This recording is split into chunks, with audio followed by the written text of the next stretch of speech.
Okay, we're ready to go. It should be fun. We're not very good for me, but yeah, we'll see.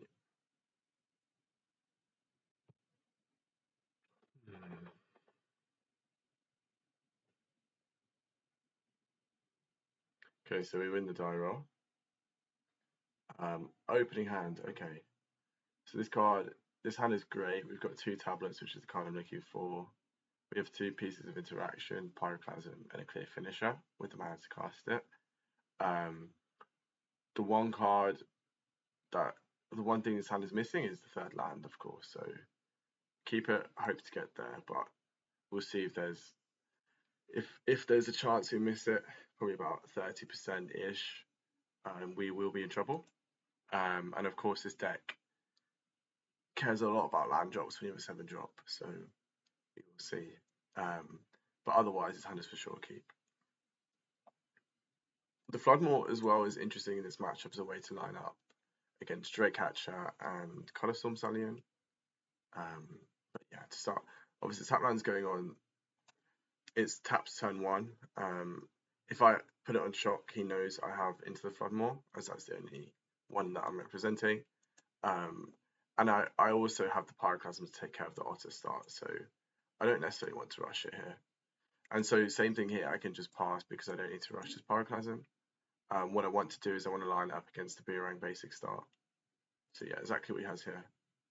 And I'll save this interaction for the later permanents. So island into island. So at the moment he's missing the red source, or is sandbagging it for, say, a Colorstorm Stallion on turn 3. And this next draw step is probably the most important draw step of the game. If I find a land, I think it's very difficult for me to lose. And if I miss a land, I'm probably below 50%. So that's great. We have a very clear turn now of play tablet, use the Pyroclasm, next turn play tablet, and then go for Jeskai Revelation on turn 5. So yeah. I do also now have the option of using the Thunder Magic plus Thunder Magic, which might be better. The one thing I'll say though is that this at least gives me the option of hitting something like a Colorstorm Stallion next turn if that comes down. And if I use up both of my Thunder Magics, then I won't be able to line that up. So for that reason, I'm just happier to use the Pyroclasm here. And of course, this only gives 2 red mana, so you can't use the Floodmore. I think if I had the option of using the blue mana, I would have done the Floodmore plus Thunder Magic over the Pyroclasm, but of course we don't have that choice. So now his turn's quite interesting. His best thing by far is to deploy another threat. And if he doesn't deploy another threat, he's just very far behind in this game. So the scariest thing for me is to see a red land untapped into Colorstorm Stallion, and then that gives me decisions to make next turn. I probably would still lean on playing the tablet and get to Jeskai Revelation turn 5. I don't think I can diverge from that plan. I think that's the best plan for me here. So yep, this is as scripted. So I don't want to use the turn off. Okay, well that makes things a lot easier now, because I can just tablet, pay 2, and then use the Seer on this. The problem before is if I play the tablet off these lands, I can use the Thunder Magic kicked. However, I can't pay for the ward, so I probably would have gone for tablets, leaving up 1 blue mana, and then trying to Floodmore this. But for now, I can go for the tablet. I think there's 2 ways I can tap this turn. So either I can tap the tablet and then I can go for the Seer and pay 1, which I don't know if I want to do because I'm not casting any spell. I think I'm not going to cast Consult or Star Charts or Stock Up. So I suppose this gives me extra mana to work with. Maybe I can line up the Thunder Magic. That's probably more efficient if I hit the land drop. So I'm just happier to play this tablet out now. And we do hit the land drop. So I think in this spot, efficiency matters. I know he has Secret Identity in his list. So I have 2 options here now. Either I can Seer and I can hold up Thunder Magic, or I can just tap 4 and use the Thunder Magic now. And that lets me go Jeskai Revelation plus Seer next turn. I think it's probably better for me to be more efficient and kind of I mean, let myself use the Thunder Magic now when I can, and if possible, encourage him to tap out to the board next turn. Because the one card that probably punishes me and stops me winning the game next turn is Secret Identity. So, for example, if he leads with another Color Storm Stallion, that encourages. That's probably a win for me. So we'll see. I don't think he has much in his range that can beat me in game one. In post board, this bot would be a lot more. I'd be a lot more wary with Spell Pierce, as obviously the mana exchange is quite rough. But fortunately, it's pre-board and he doesn't have Spell Pierce, so I think we're in a very good spot this game. It's hard to see how we lose. It's probably if the Jeskai Revelation breaks and I draw lands for the next 5 turns. So one consideration is probably to bounce the Tablet of Discovery next turn. So we see Slave Hand.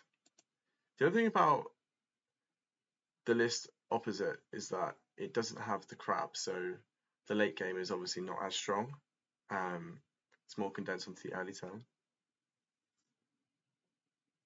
I think probably I made a mistake last time because of Slick Shot. Maybe it's better to just hold up the Thunder Magic and keep myself out of the burn range, because that's another way I can lose. But otherwise, I feel quite comfortable in this spot.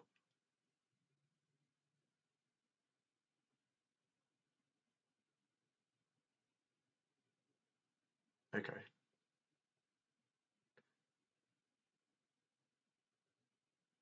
So I have 2 options here. Either I can clear the board or I can bounce Spybluff Canal. And I think I actually much prefer to bounce Spybluff Canal because that stops the Storm Chasers level up next turn. And it takes them off red mana. And then next turn, if I can chain it, I can kind of create a lock where the Spybluff Canal is never untapped.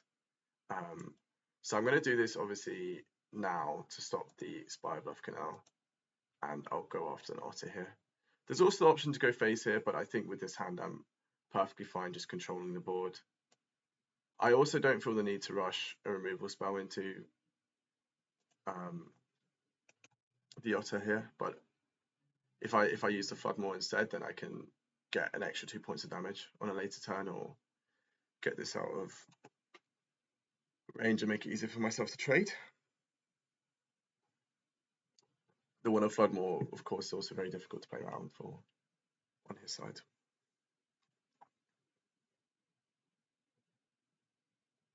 I do need to be a little bit aware of Secret Identity, though, and what exchanges that can force. Even though it's probably not, my life total is probably healthy enough at the moment. In this spot now, all I need to do is kind of just run him out of threats and find more Jeskai Revelations. So this is okay, I can't really do anything against this. I'm happy to let this resolve.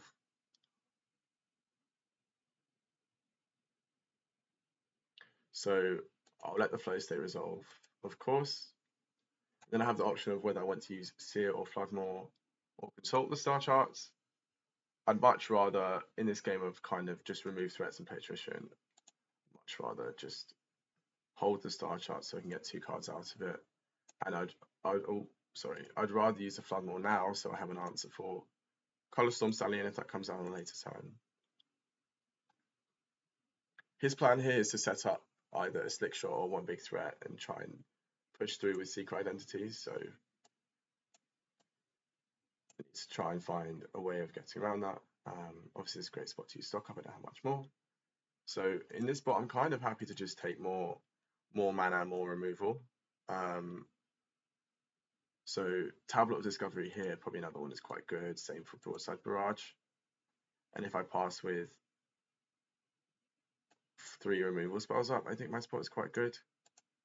Another option I have is holding the tablet until next turn and then using Consult, otherwise I tap off double blue.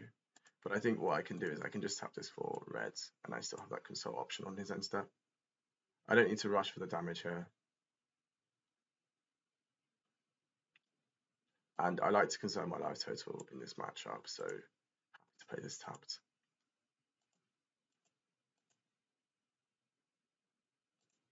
You can see the Spy Bluff is very awkward for him, so that's why it was a good choice to bounce that last time. or two turns ago last time. Since that multiversal passage had to come down last turn, it's another turn behind on the Spybluff Canal, so it's almost like a Stone Rain. And in these matchups, especially with Storm Chaser's talent, 9 mana is so important. In this game, obviously, you can see we have an 8 mana advantage each turn, so it's going to be very difficult for him to outgrind me. He needs to find a way of burning me out here. So yeah, and this of course is very good news for me. I think this means he's probably going for he doesn't have threats in hand, and he's going for the level 3 play, and probably trying to generate a win con that way. But the spot is very unlikely for him to win now. I just need to find more action to shut the game out. I'll take Essence Scatter here, it gives me a bit more coverage versus some of the threats over Pyroclasm. Yeah, and now I think this is GG. He has no way back from this. Let me just count the damage. So with the Fireball, I have 6, 8, 10, 12 mana, so I have 10 damage of the Critique. I think I'll just go for the easy line of 4 damage to face, bounce the Spybluff Canal again, and just make sure I'm not dying this turn. And then next time we have the Lethal Critique, so that's perfect.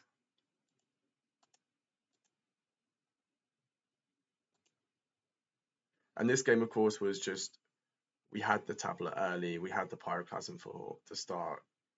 Even though he mulliganed to 6, I don't think he has much of a chance. He had his best range, but when we draw our best hand on the play and have the turn 5 Revelation plus Pyroclasm, it's very difficult for him.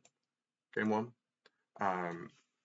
Soon we'll be going to post-board matches where Spell Pierce, Disdainful Stroke change the texture of the games a bit more. I can just let everything resolve here. Keep the board clear and just tap and win the next turn.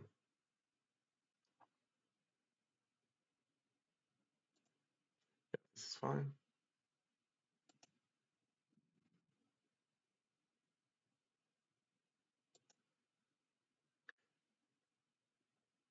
So I can probably try and go for the Thunder Magic now in the end of turn. None of this matters at all.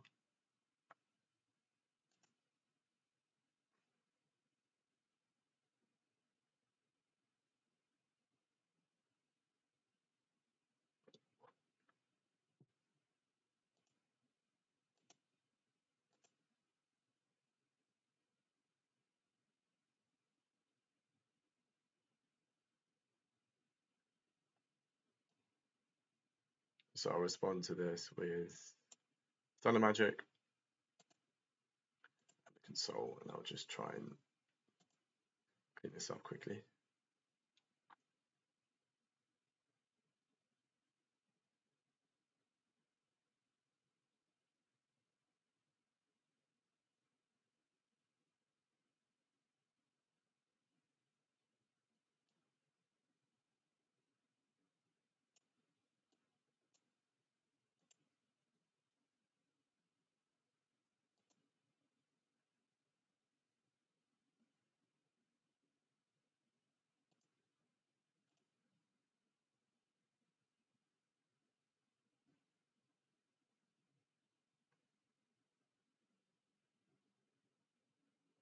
We get to go for the nice Fireball in this spot.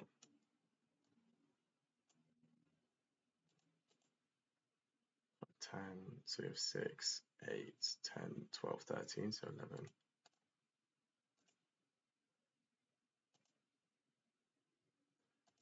This is the reason to have this card in the deck. Obviously this match we're probably winning anyway, but it's nice to have a spicy way to close and a way to close quickly. Especially if you run out of Jeskai Revelations or your opponent has a way to gain lots of life, like Momo. But okay, so I expect him to cut the bounce offs and the vibrant outbursts, or some burst lightning. His list is forced to go into a more aggro plan because it doesn't have the crabs on the way to scale to the late game. So he won't want the game to go long. I expect him to board in the Spell Pierces, the Flow States, and the Drake Catchers. The Drake Catchers may force him to take out the Slick Shot show-offs or trim on some of them, as the threat density might be too high. Alternatively, he might just cut all the Burst Lightning and Vibrant Outbursts. But I think this is unlikely, as then he has no way to copy the Color Storm Stallion. So on my side, how am I going to kind of counter-attack first that? Well, I need all of my removal spells on the draw, for sure. Drake Catcher turn 2 is a big problem for me. I think Slagstorm is a card as a one-off, gives me quite high equity to board in. Even though there's a lot of spots where this card won't be great, I still definitely want to include it. The stock up on the draw is quite slow, so I'm at least trimming 1, maybe 2 copies of that card. I would like to have the Broadside Barrage, possibly, so that's in the maybe slot. The Into the Flood more on the draw I like. I need just an efficient tempo answer and a way to gain me time.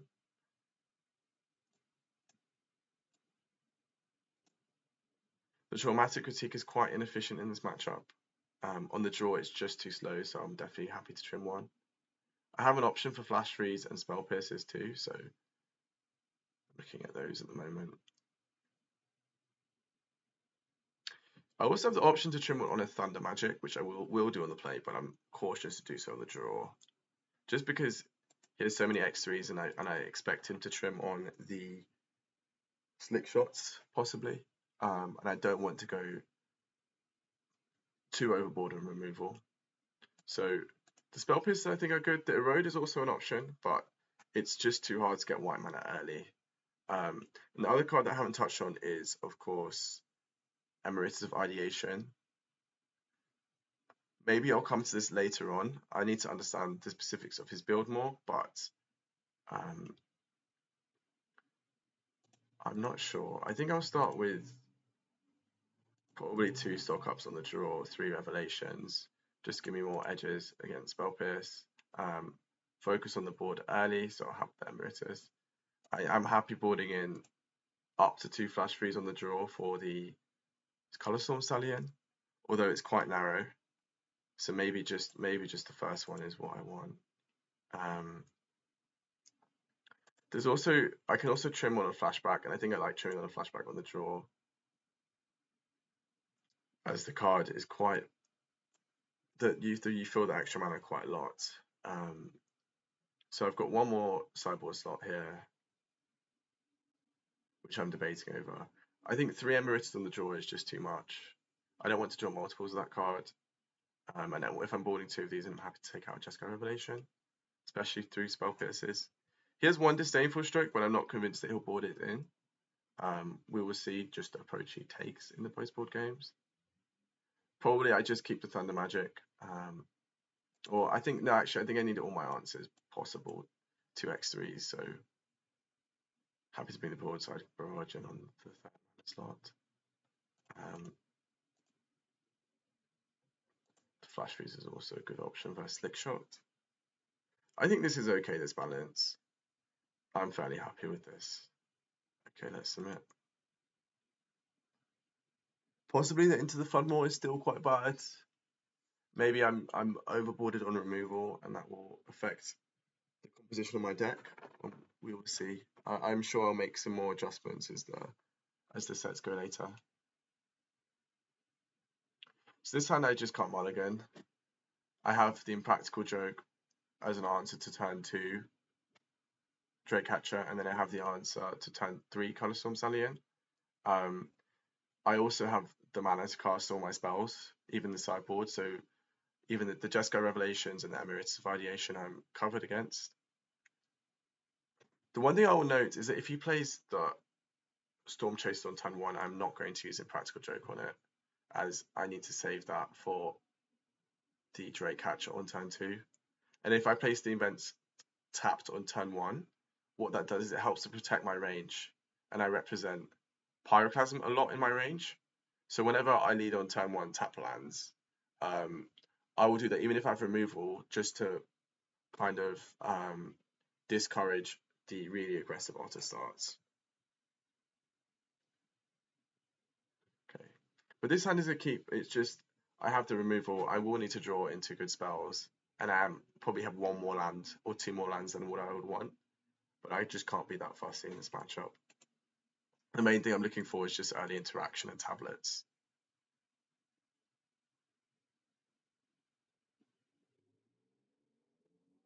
So there's no turn 1 Storm Chaser Talent, which doesn't mean, to be fair, that he doesn't have it.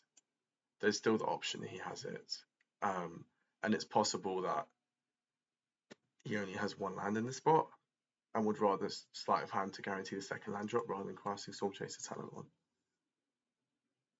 And perhaps this is what we're going to see here. So this spot is really interesting now. So I've drawn the Flash Freeze, which is my coverage versus the turn 3 Stallion. But I'm actually very happy if he plays his turn 3 Stallion because I have the answer to it now. And if I pass with Drake Hatchet in play, the game just gets worse for me. So now I need to think about what land to play out here. I'm just going to play out the Mountain, I think, here. Because on turn 4, if I play Tablet and want to hold up the Flash Freeze without paying life on the Great Hall, then I need to have the untapped land from hand.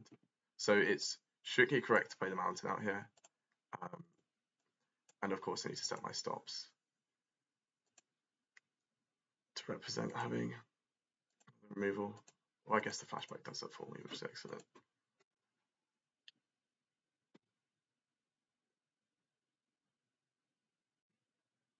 What I would like to see this turn is a Color Storm Stallion Blades, or tapping out for flow states or cantrips. What I don't want to see, probably the worst case scenario for me, is Drake Catcher pass up with 1 open mana. That makes my life very difficult, as I don't have the clean answer to Secret Identity at all. And it also has Spell Piercing range, which is quite bad against my Tableau Discovery. The real problem is I don't have the instant speed, so the flashback on the joke won't line up at all. The thing is, though, since he played the Drake Catcher on turn 2 and he's happy to run out the threat, my read is that he probably has more threats. You wouldn't expose your only threat like this, or doesn't have the land drop. Okay, so this is ideal. This is kind of what I thought was the play from what his hand is. He's still open to have another threat and then protection spell from turn 4. But the main thing to read about this game is that he's been very happy to throw the first 2 threats at me and force me to have the removal spell for it. Again, here you see the inefficiency of flashback being a problem where I can't go Tablet plus kill because I have to play the ward cost. I have multiple options here. I can always pass. I can always play the Tablet and then try and just stomach the damage from this next turn and then try and use my mana advantage, which is fairly tempting. I think, however, yeah, actually, this spot is quite tough. So the main thing is, I'm just thinking, what happens if there's another threat to come down? So suppose there's another Colored Storm Stallion plus a land, then I'm in a really bad spot. And I think I have to get the most use of my flashback here and take the opportunity when I have it. Next turn can possibly be a setup turn with an Opt or a burst landing into flow state. And that's excellent for me as a way I can line my flash freeze up from turn 4. I think Tablet also is a later play here. Possibly if it's another Sunday next turn, then my follow-up is probably just Broadside Barrage plus play, and then I can play the Tablet from turn 5 and not lose any tempo. So I think this is the play I have to commit to. And I'll play the Great Hall of Biblioplex this turn, as I'll probably loot away the Petrified Hamlet if I get the choice. This blocking does come up in this matchup, so that's not something to be worried about, I suppose. Or it's something to note. Especially if the more instant speed cards that would punish that line, like Bounce Off, get sideboarded out. So, yeah. Happy to line this up.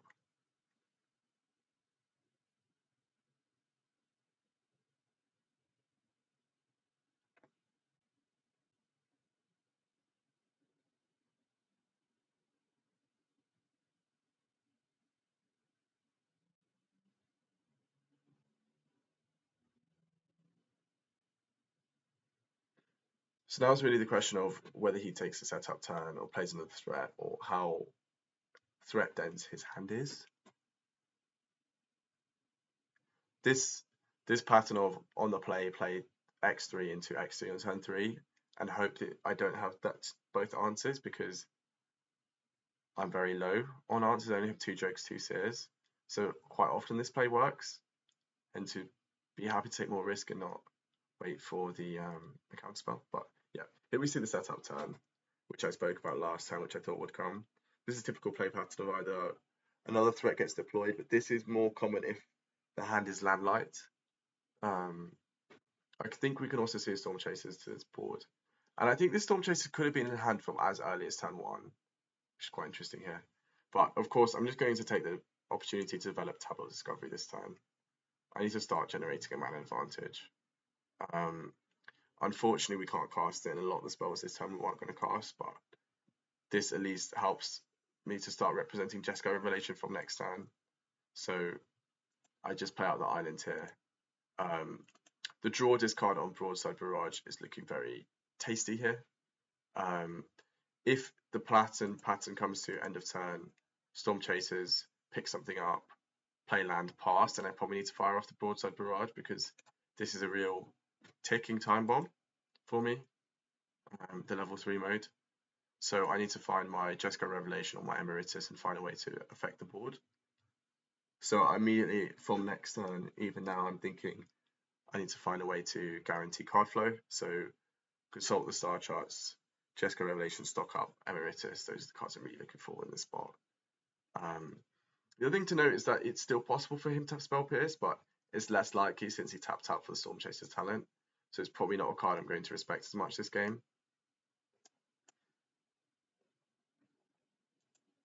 The Flash Freeze here is also looking quite awkward, because he played the threat, so maybe it's just not worth boarding in at all. That's something I might iterate on in later, once I play the matchup a bit more. Normally the list without Drake Catcher, the Flash Freeze can line up well again on the draw, but Drake Catcher just forces me to interact early. Okay, so this is nice. I get these for my Flash Freeze, which I've been trying to line up. If he has a Spell Pierce, he probably should protect it here. So if he doesn't, then I'm going to have to read that there's no Spell Pierce, and I'll use that going forward. This is probably the best possible turn for me in terms of the Color Storm Stallion being played into Flash Freeze and me getting a good use for it. It looks like no untapped land here as well, which is interesting. So yeah, here comes the Spy Puff Canal. Just look at that. That is a very, very tasty draw. So I need to use this Jeskai Revelation while he's tapped out. I have question marks over which way I want to use it. I think I'll probably go for the same play early. I don't think it's worth burning in this spot. I can also bounce the tablet, but I think with the Broadside Barrage and the Great Hall, I have ways to filter. Obviously nothing to name here. I should have thought of good ideas what to name a Petrified Hamlet. You can't choose.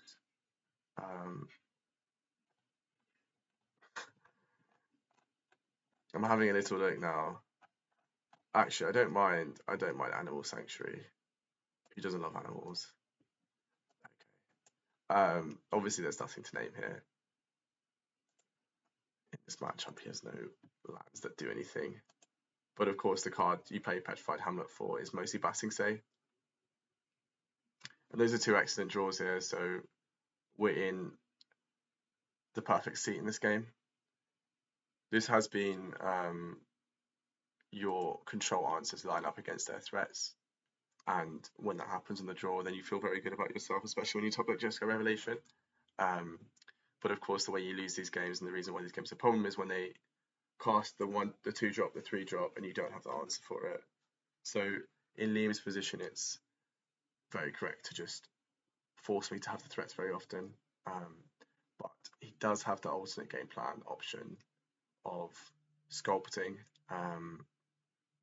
just casting cantrips, plotting slick shots, and then waiting for a big turn with protection spells up. And that's probably a worse scenario for me, but this is what the hand forces to do.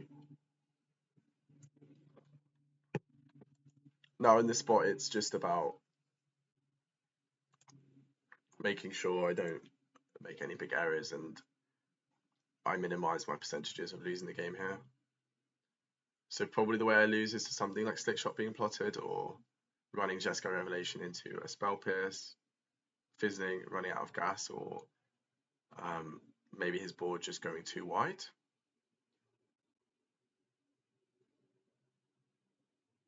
And here's the respect for my Spell Pierce. If the Spybluff Canal comes down, this is just I'm not beating a second Revelation, so I'm not going to play around it. Fortunately for me, unfortunately for him, we do have it. So I'm very happy here to just keep denying mana, bouncing the Spybluff Canals. Possibly I should play the Sundown Pass here first to save the life, but I'm also happy to play the Steamman's Tap that was in my hand. But of course, I draw the Sundown Pass. I think it's probably worth using the Thunder Magic now. Although I suppose I can save it for a Slick Shot next turn, but I don't think that's getting anywhere. Possibly if I run out of gas, maybe it's better to convert my Thunder Magic into damage. So I think the most amount of damage this can deal next turn is 5, and I can probably take that. So that's why I'm holding it for the next turn. And always in these spots, it's worth counting how much damage I have available. So I have, from the cards in my hand, I have 3 plus 3, so it's 12 damage, or 3 times 3. Sorry, 3 times 4, so 3 on board plus 3 times 3 in hand. And that puts him in quite a precarious position. Okay, here comes the Ral. I don't think the Ral can do much here, but now I'm going to clear the board with the Thunder Magic. Actually, no, I don't think that's good. I still think it's better to wait, and possibly I can draw something like Pyroclasm. Okay, this is going down here. I'll probably attack the Ral next turn anyway, but there's a chance that it's even ignorable. Probably Spell Pierce is needed on his side to find and line that up against something I have. Secret Identity also might be interesting. Okay, Snow Blocks here. I can take the 2 points of damage, it's not going to matter here. Okay. So I don't need to play this card yet. I think that's going to come down. So I guess if I just need to think about ensuring this Ral is off the board and ensuring you're not going to die. And probably playing a 5/5 flyer is a good guarantee to not die. So at the moment I have 9 mana available. Tablet doubles, so I think I'm safe to deploy the tablet this turn too. I'll start with this. If there's a burst lightning on a monk, it probably needs to be used now. Yeah, and then the reason to cast this spell also is to guarantee that we have a way to beat an instant growing the Ral to 2.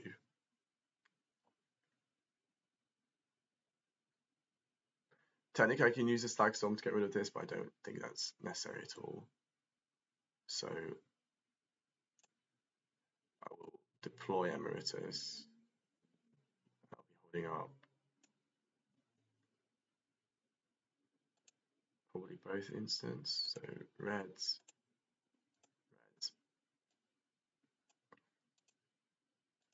blue, and white.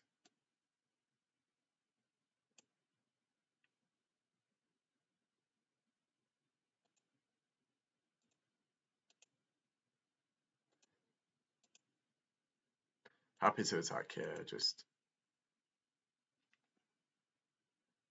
I don't think the 1/1 blocks very well in this spot. It's just very likely this gets much bigger, so good to get in the 2 points of damage when you can. I think it's close to 3 here. So yep, here comes a Slick Shot that's needed. I'll be very happy to trade the Emeritus off for the Slick Shot here, so there's no problem.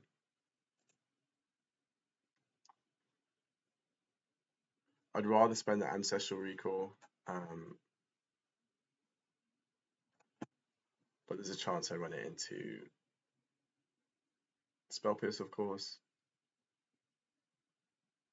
But slightly last turn means that the Spell Pierce don't like it. Okay, yeah. So the righty to the wall here. We take the first set.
Okay, here we go.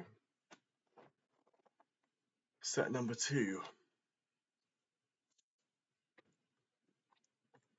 Liam will be on the play for this one.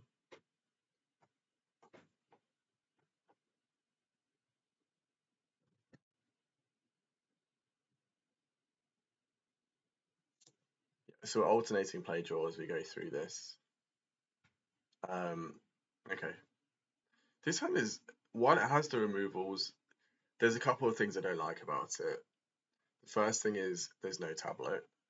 Second thing is we have quite a lot of expensive cards, so the Swallows and the Jeskai Revelation especially, but also quite a painful mana base to start with. Double Shock is not ideal. I probably am forced to spend the Thunder Magic on Storm Chasers turn 1, so it's probably like Thunder Magic into Shock Steam Vents into Tap Steam Vents and try and line my joke up on turn 2. But it's also a good chance that I just have to play both Shocks on the first 2 turns and I'm starting at 16. So I need to really think about this, how I sequence those first few turns. The main thing is when there's 2 Violent Urge or Vibrant Outburst and 4 Burst Lightning, then that's quite a lot of burn, especially with Slick Shots and Color Storm. A lot of damage can get through, so I really want to be conservative with my lands. Nonetheless, I have the joke, and I think this card is really important. Game 1, it's going to make me keep a lot more hands just because of it. And like the same one in the last game, I kept 5 lands with a joke. Okay, so here's the Storm Chase turn 1 off the island. Okay, we've drawn the Pyroclasm now, so that makes me much more comfortable about playing this team as taps turn 1. And then I might end up using the Consult. So the thing is, when I have Pyroclasm, I don't want to line up. I don't want to use my Thunder Magic because then strictly I'm just going down on cards. And although it seems like we're controlled, that we have Jeskai Revelation, we have lots of stocks up and card advantage. You can actually run out of cards, especially by Storm Chaser's Talents, those flow states. Fortunately, game 1 he only has 2 flow states, so the late game is a lot worse for him. But yeah, the other thing here is, as I mentioned before, playing Stevens tapped turn 1 often means I have a lot of Pyroclasms in my range. So what he's thinking through here probably, even if he has Boomerang Basics or second Storm Chasers, is do I want to play this out into Pyroclasm? Second Storm Chaser with Secret Identity will often come down, but it's also possible for him to try and find a way to sequence and to only keep 1 threat in turn that dies Pyroclasm to kind of stay out of range of that. So it'll be interesting to see what the play is. And yeah, I think this might have been the play from the start of the turn, where it's very possible he had the option to go for the Boomerang and chose not to. And so now I have kind of a dilemma here. I think I need to play this defense untapped and use the Consult to find the untapped land now during the Tablet of Discovery. That's kind of my way of moving from being purely reactive to trying to take some initiative here. Obviously, Color Storm Stallion here is quite awkward. This one I'm a lot happier to see. And next turn, if I find the land, I can go Tablet plus Pyroclasm. Clean up on the board. Okay, so here's another basics. This resolves.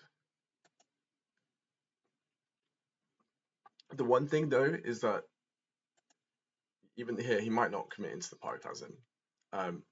Even if he does, it's not that bad for him because Boomerang Basics is kind of card advantage. But yeah, my range is so strongly representing Pyroclasm here that he's respecting it. That makes lots of sense. But I need to fire off this Consult to find the land drop, so I don't have much in the way of options.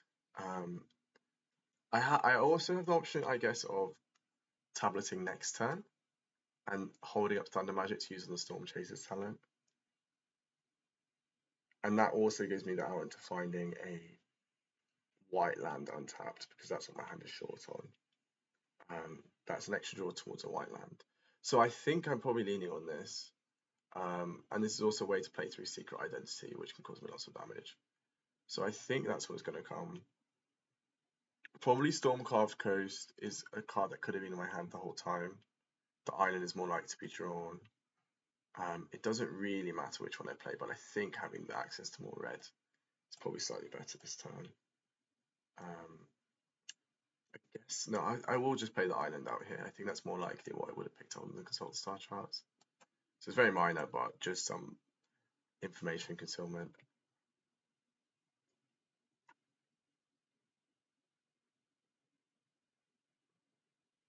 So yeah, here comes the secret identity. I will just use the thunder magic here. This is fine for me.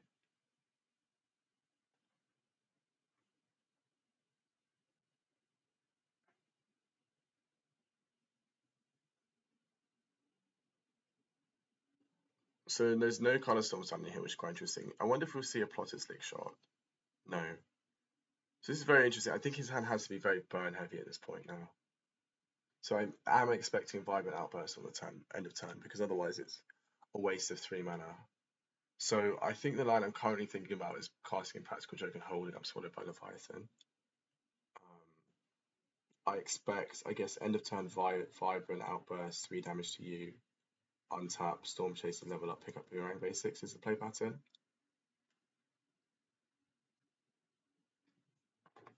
What I can do about that is I'm not sure yet. Just need a few moments to think about what happens there. I'm quite sure I need to get the Ot off of the board this turn. But the problem with Tablet this turn is that I'm not hitting a white land yet, so there's no way that I'm advancing it. If I cast Swallow, then it gives me a look to hit the white land off Tablet, and I'm looking at turn 6 Jeskai Revelation, which I think should be enough because that catches the Storm Chasers level up in time. What I'm thinking about is next turn it's probably Storm Chasers level up, pick up Boomerang Basics, replay it, and then I have to take damage from Otter, but then I have the Revelation next turn, so I don't think he can kill me, especially with Flashback up. So I think that means I probably start with Impractical Joke. The land drop should come. I think it should come first in case I want to use a Swallowed. First, multiple things here. If Secret Identity comes and tries to protect on this, I think that's fine for me. I have to flashback for the Thunder Magic if I need to. Okay. The other thing to say is I'm happy to let the Vibrant Outburst resolve. That's definitely fine for me. Yeah, this is totally as expected. This is fine for me. I think the problem is if I counter this, and I was thinking about countering this, if Color Storm Stallion or something comes down this turn, it's just too bad for me. Okay, so then this is Kicked Burst Lightning coming at me this next turn. So I have Flashback for Consult the Star Charts, Tablet on 5 life, holding up Swallowed by Leviathan. Is that enough for me? We'll see. I don't really want to waste the 3 mana here, and I think I'd rather guarantee a land drop and look for the white land now. So I will just fire off this flashback on the Consult the Star Charts. If I miss on the white land, I will look for a red cheap interaction spell or a second Jeskai Revelation.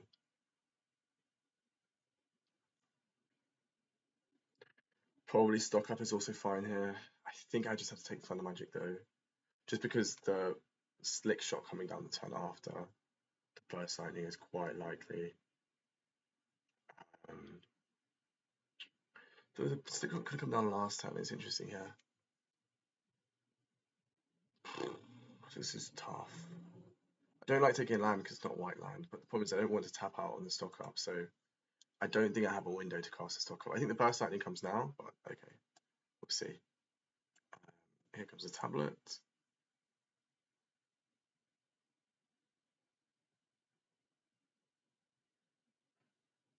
Yep, this is fine, this is expected.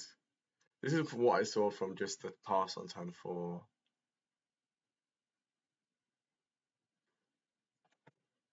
Oh, this is tough. So I beat Slick Shot, I don't beat Stallion plus Spell if I pass. But if I pass, then my Swallowed by Leviathan is incredibly telegraphed. I don't have the white land here anyway, so I don't have that many looks. I think I just have to fire off the stock up and pray. Okay, so we picked up with Sundown Pass, we picked up Jeskai Revelation, so if we survive this turn, I'm probably winning. The other thing I'm going to do here is I'm going to sandbag the white land, the Sundown Pass.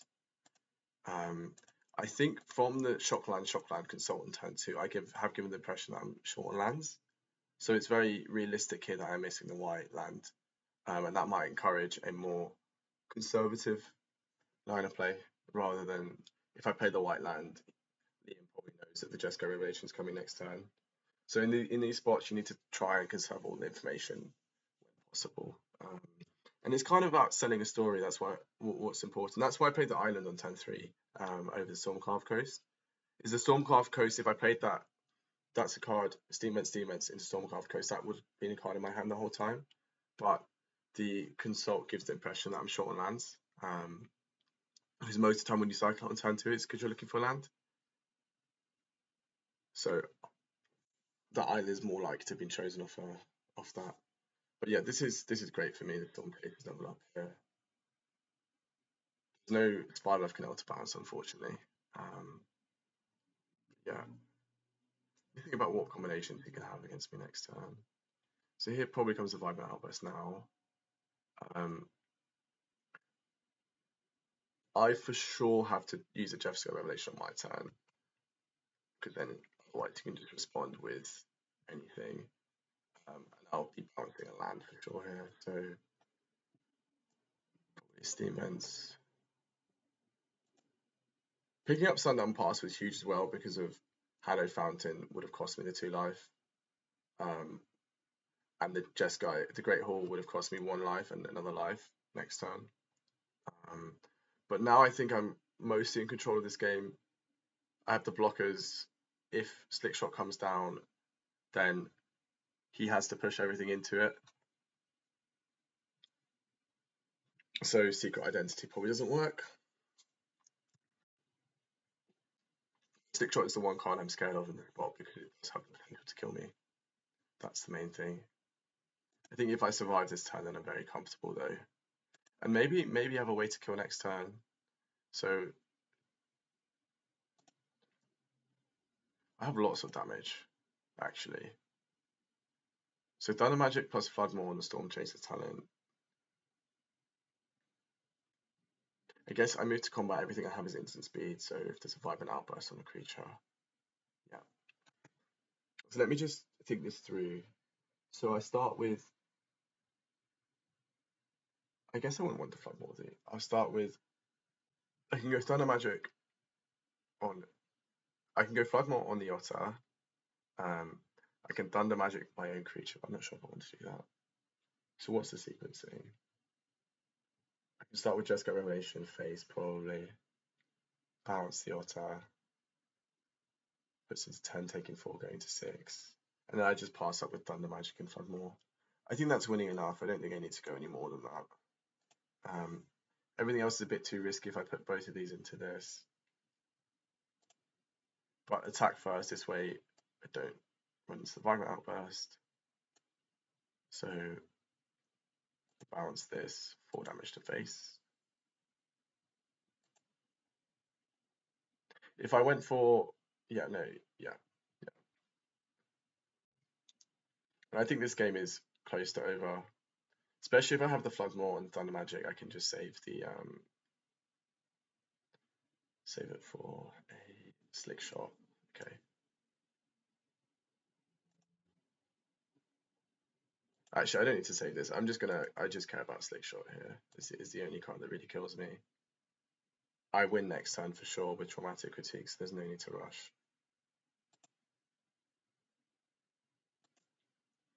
As long as we can fade Slick Shot this turn, and I don't think Slick Shot can win through the Thunder Magic and Floodmore. Great spot. The key to this game was drawing the tablet on turn 2, giving me the avenue to go tablet plus Pyroclasm. Without that, I just don't get to the Jeskai Revelation in time, and I'd probably get burned out. That's the difference between play and draw in this matchup. That's why often you have to mulligan fairly aggressively for the tablet. The Pyroclasm was fairly mediocre here, just because of the tap Steam Vents on turn 1 represented it quite heavily, and I did have it. So Liam played around it quite rightfully. And then this for 7 is lethal for sure.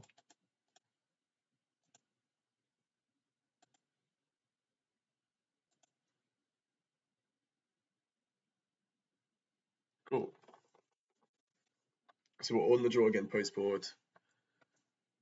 It is interesting that you will get into these like leveling things now with cards he's seen me brought in. So he's seen me board in Emeritus, he's seen me board in Flash Freeze. So that's a card I might not board in anymore now. Now he's seen it. And so his plan is quite interesting, how he responds. One thing I noticed in that game is that without the crabs and with only 2 flow states or 4 post board, there's just not as many ways he has of using the excess mana, so the road is not as bad. Although I'm still cautious of boarding in white spells with only 8 white sources. It's hard to cast it early. But yeah, to follow on from that. So the Swallows come out, happy to cut 2 stock ups.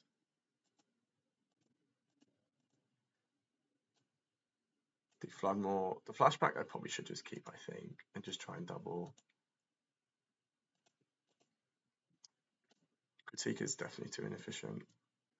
So I'm looking like something like this is what I was doing last time, I suppose. I'm just keeping an extra flashback over the flash freeze. So I can deal with Broadside Barrage. Is a bit slow in the draw, but from those games, I think I just need it. I trimmed the Thunder Magic. I think I'm fine doing that as well. I just have so much interaction otherwise. Possibly, actually, I think the Thunder Magic's probably better than the Floodmore. I'm not sure. It's interesting because the Thunder Magic you can use to double up, but probably on the draw, just going down a card to bounce the Color Storm on turn 3 or my turn 2 is probably just too important. Yeah,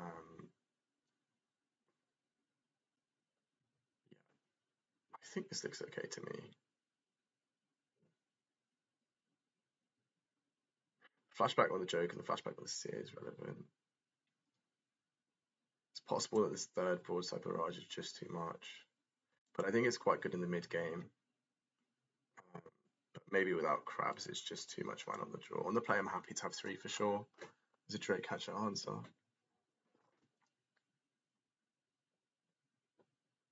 I think I can probably try that road, but it's very awkward on the early turns. So I'm quite reluctant to do it, but it's possible I just need the answers for something like Drake Catcher. But probably Thunder Magic is just safer. I just run like this, I think. The Emeritus is better on the play for me,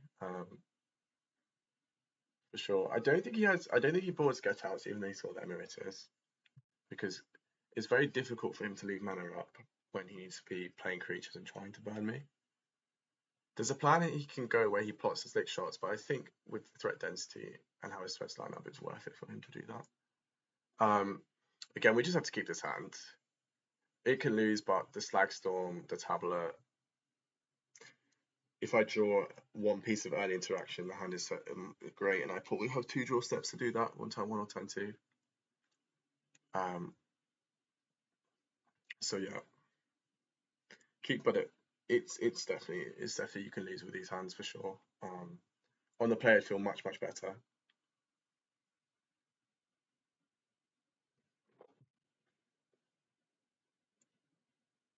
The starts I'm scared most of here, I think, are like Storm Chasers into Drake Catcher probably, or Storm Chasers into Plotted Slick Shot. Even Cantrip Plotted Slick Shot is fairly awkward for me.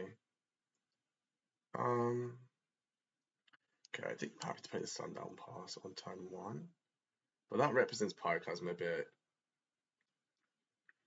Yeah, no, I think it's totally okay to just play the Mountain out actually and just show a Thunder Magic I don't have.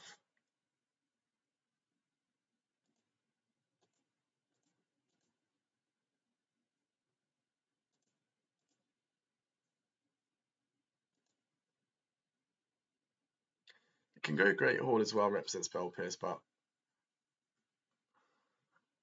I don't think that changes how he plays at all.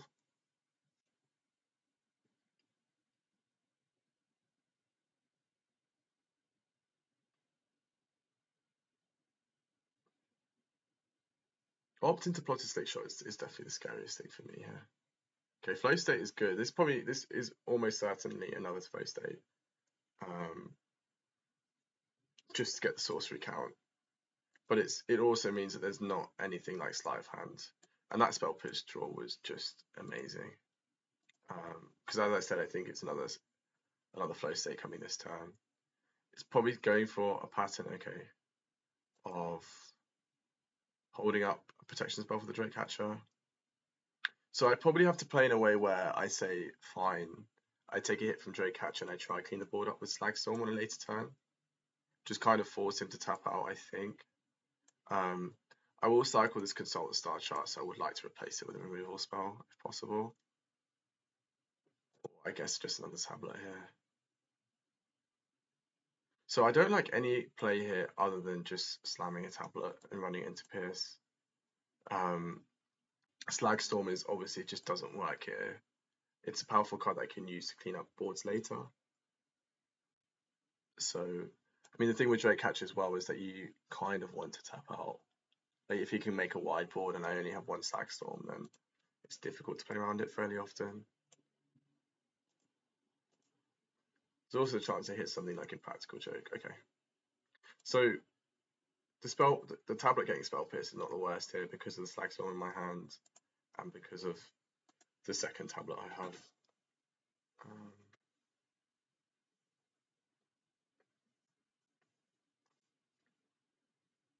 Yeah. So here's the second Flow State we knew about. Probably picking up more threats or spells. Yeah.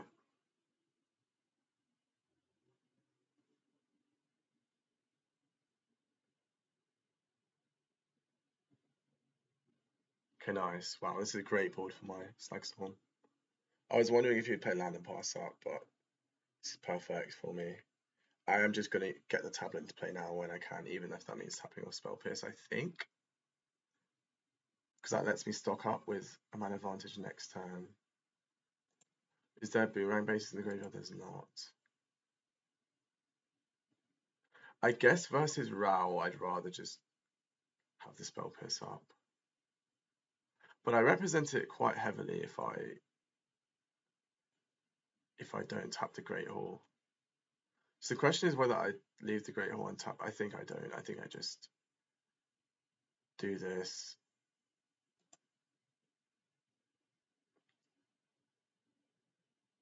Then play out the island anyway. And I think it's totally okay to represent Spell Pierce. There's Floodmore as well, but like this is very strong, yeah. Stallion comes down. I'm just going to use the Spell Pierce here, for sure. That's the reason to play the island as well, is that I need to trade 1 for 1 in this spot here when he's low on resources.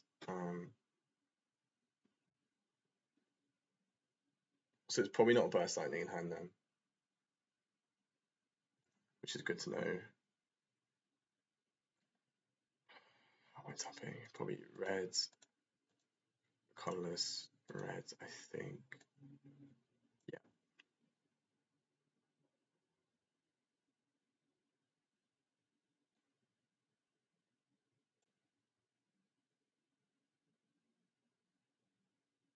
This is not great for me here.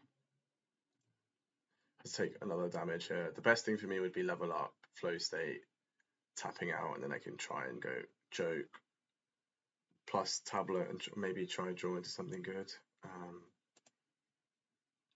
But yeah, if there's burst lightning, I'm actually just dead. Well, I guess I survive on 1, but I don't think the board is recoverable for me. Okay, this is also not great. Any land, of course, just gets sandbagged in hand. So I can't play around anything here. I wonder if I can... Is there a world where I can activate Great Hall, the Biblioplex, and block? So what does that look like? Probably not. So it looks like joke, pay 5 for 5, but they only have 1 mana up, so I can't use the Seer. So I think if possible, this turn is just going to be joke plus Seer. I know I don't beat the spell here really. Does it make sense playing the tablet out first? Then if I hit Jeskai Revelation, I can cast it. I think I have to keep myself open to that option. Stock up or consult as well.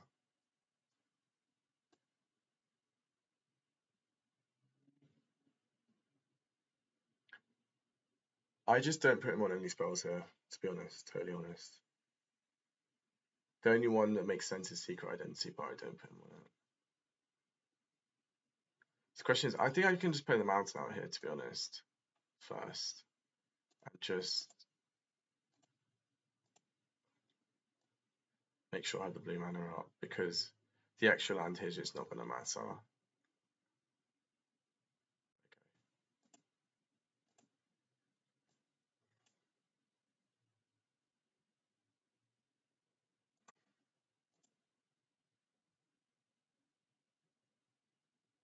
I don't think I can play on Spell Pierce either, but the Pierce always comes in this spot anyway.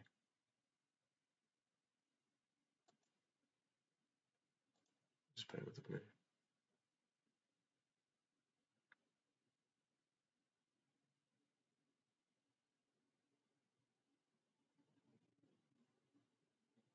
Okay, yeah, Secret Identity is the one that makes sense.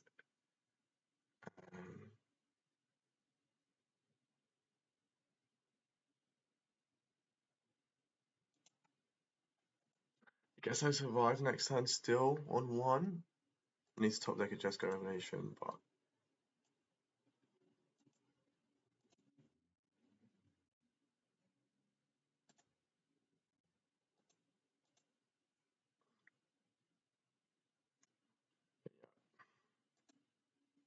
the stock up needs to be better last turn. That's the main thing. I didn't find the gas on the stock up. I just found the lands.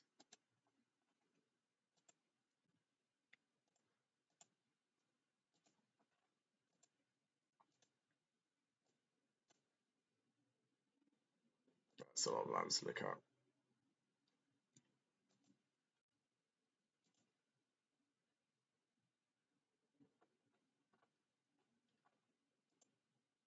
Suppose his question is whether or not to pick up Secret Identity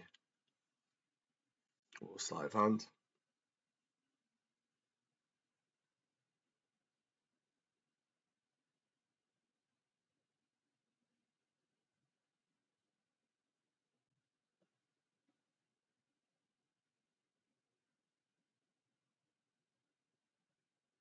I think picking up Sleight of Hand would be my favorite line. I'm just looking for a birth I need to guarantee, but Secret Identity is safer.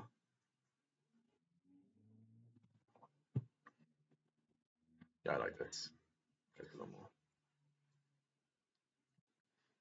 So he's representing having birth signing still in his decks, which I think makes sense. I don't think you can cut the birth signing spell with Stallion. Need some way to have the copy mode be relevant.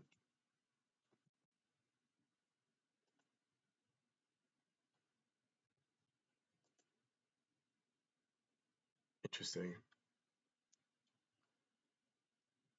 I'm going to set up to try and block the Color Storm Stallion next turn.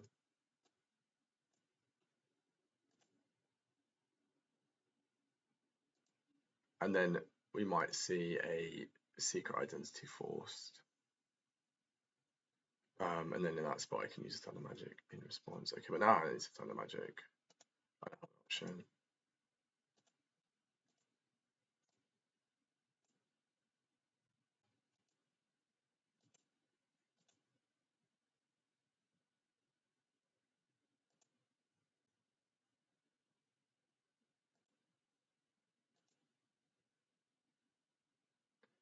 I need to find a haymaker last time. I just haven't found one. So on the play, I'm happy to go up to another Emeritus, but on the draw, not really feasible. Okay.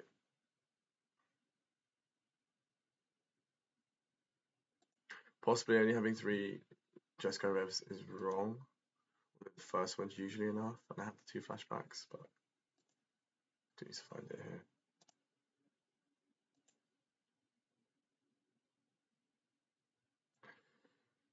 Yeah, that's not a good draw. I have a question whether I play the Hamlet out or not.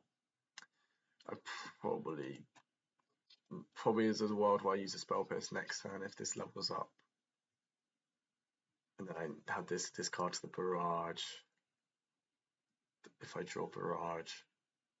So it's awkward. I think I just hold up the Spell Pierce and don't play out the Hamlet for that reason.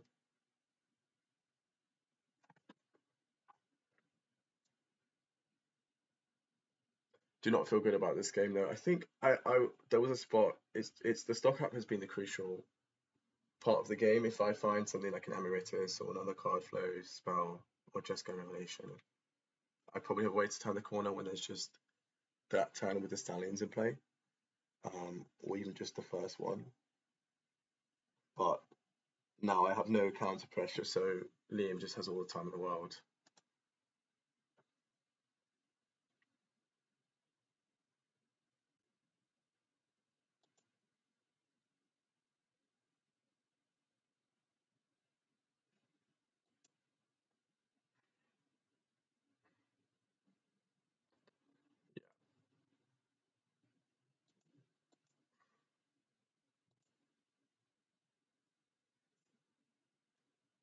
So on the play, there's a few things I can do differently.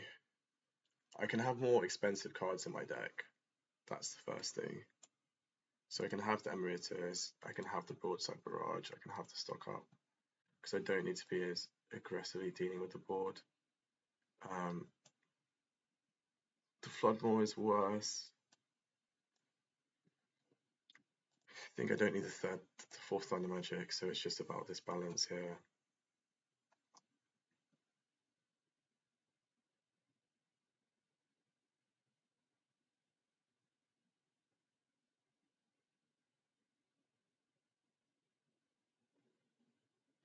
Don't think the Spell Pierces is needed. It still doesn't work for a Secret Identity. Although you can hit Storm Chase on the play, so I think that part is fine.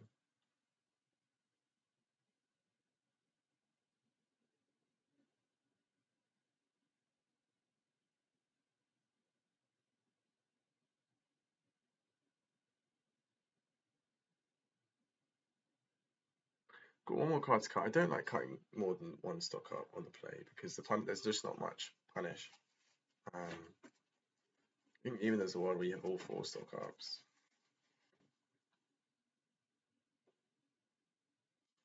The Essence Scatter is okay, but I'm not sure if it's needed. The Pyrokites on the play might also be unnecessary, though it sounds quite insane. I think the way he's playing is that it just doesn't. With the flashback, it's relevant, but yeah.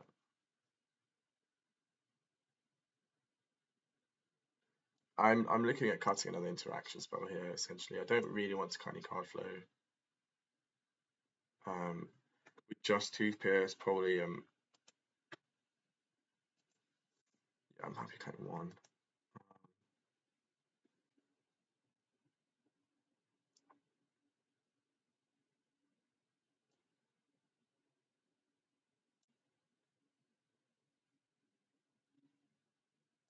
Yeah, I can trim 1 Pyrokites, which is quite insane, but I think I can do it on the play. On the draw, definitely not, but on the play I can.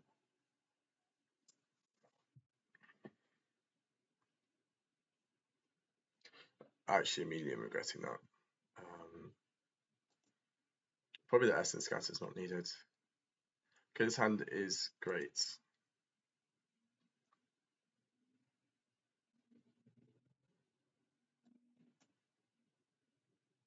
The Emeritus can be a little bit awkward in these hands, I guess, because it doesn't play that well with Tablet. I mean, I can play it turn 4, but with the second copy, I'm not using the mana that well. So it's possibly a card that I just have 2 of post board on the play instead of all 3, although I do kind of like all 3.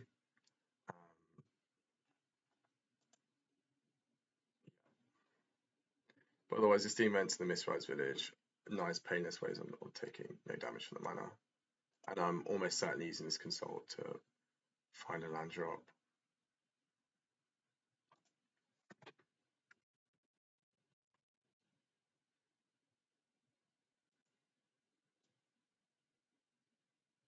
I think I'm okay firing this off now and not running into Pierce. Just because I want to see a tap out turn for 2-drop on his side. There's nothing that I don't think my information's changing that much, but if it gets Spell Pierce, it's so bad for me.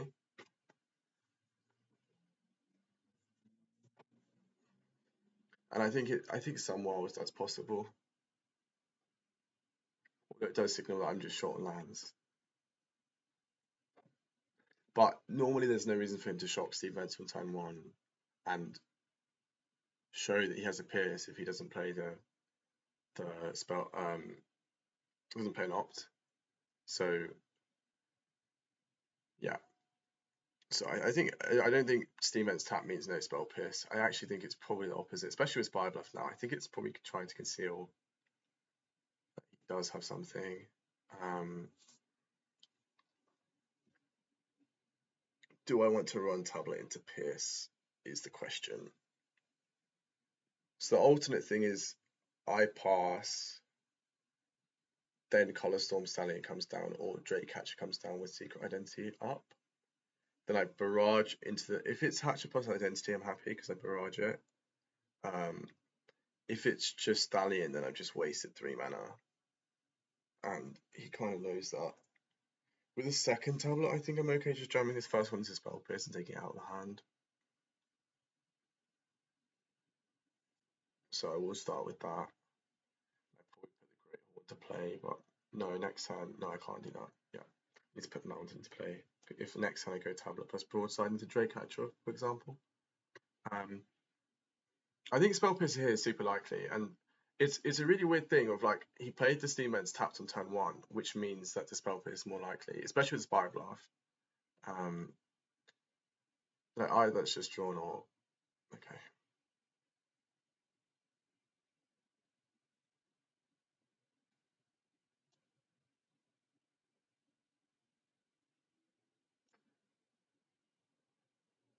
Oh, I can guarantee getting this hatch off the board if I pass with Pierce, and I can just play the tablet next turn, I think. I can barrage the hatch, then it can Spell Pierce the Secret Identity, which is what's being represented. I feel pretty decent about that.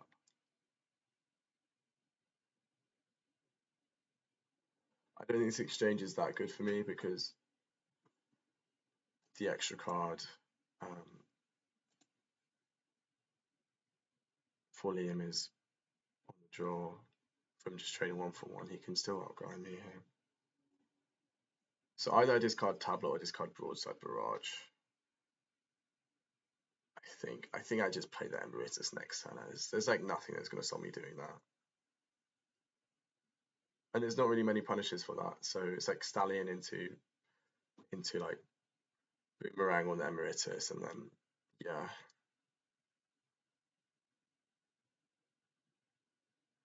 I think I just discard the Tablet. It's kind of insane, but I think I just do like I just want interaction, I think, if that's the spot where it's threat next turn into like bounce. But I don't know. The discard here could cost me the game, I think. I think that's a really important decision. And I'm just not sure. Like I might just end up needing the tablet later on. I feel quite safe in this spot though. There's just not that much damage that can be dealt to me.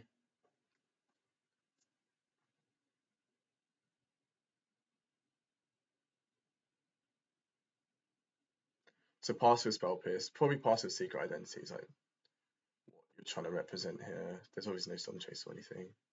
Storm chases would have been much worse for me. Um, but I'm just gonna get this on board now.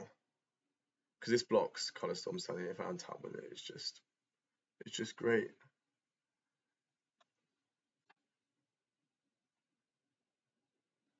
If the turn is Boomerang Basics, pay land, that's also great for me as well. I can repeat the spot. It's not bad. If the Slick Shot attacks, I just don't block in the spot. Although it's clear it doesn't have opt. It might be like Slick Shot, Burst Lightning, trade on Emeritus. I guess without Storm Chasers, that's probably fine for me.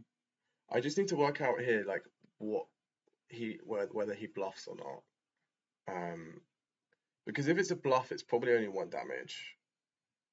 So I can take 1 damage here, I think. If it's like sleight of hand pre-combat, if it's 3, I think he's more like to bluff as well. That's more relevant, 3 points of damage, but I have the Pyroclasm, and I have the Broadside Barrage, which I set up for. So I just think I just take the damage here. Yeah. Now this is interesting because now I think the block is forced if he goes for it. Okay. He's not.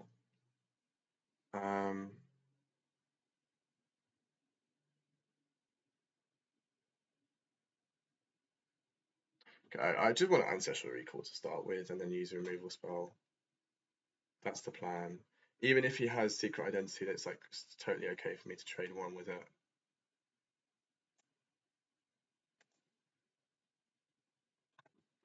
And now I'm happy to just use the Emeritus to block if needed.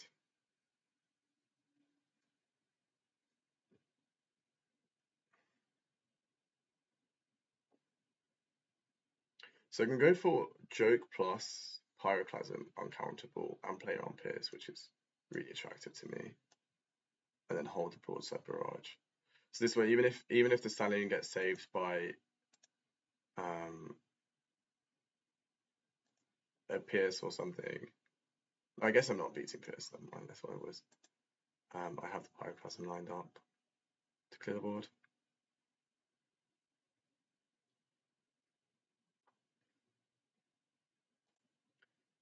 This game feels very winning for me. I just need to fade. Like, it's exactly Pierce here into rip something that beats me, but otherwise I just have the board clear now. I'm not going to get 5 points of damage up here, but yeah, it's an option.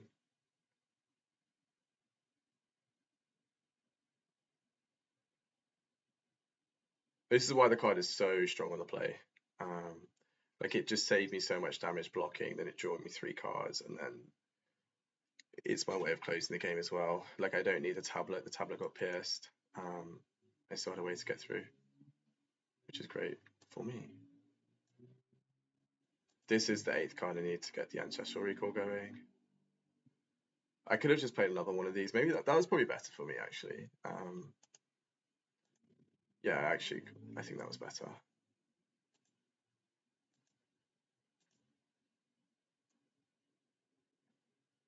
So it's what card do I want to hit with flashback the most?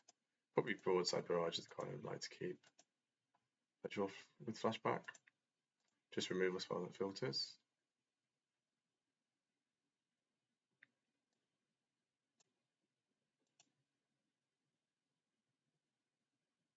Okay, nice.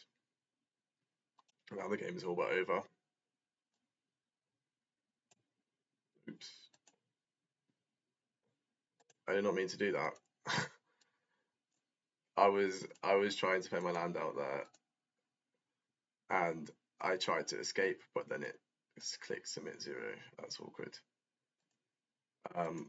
Fortunately, it won't affect this game, I think, or hopefully it won't affect this game. But you never know.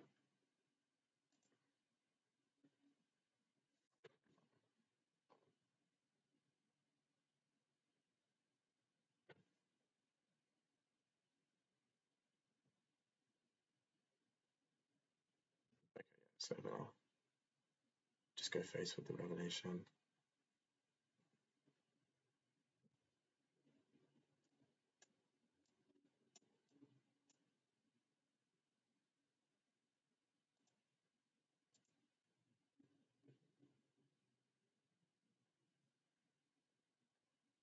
GG's. Nice. That game was all about Emeritus, I think, and I just had a good hand there. Hit land drops on the play. And that's why I think it's so important to be tapping out on the play, like force the spell pierce even on turn 3.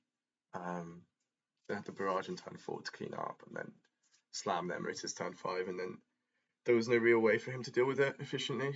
And it kind of carried.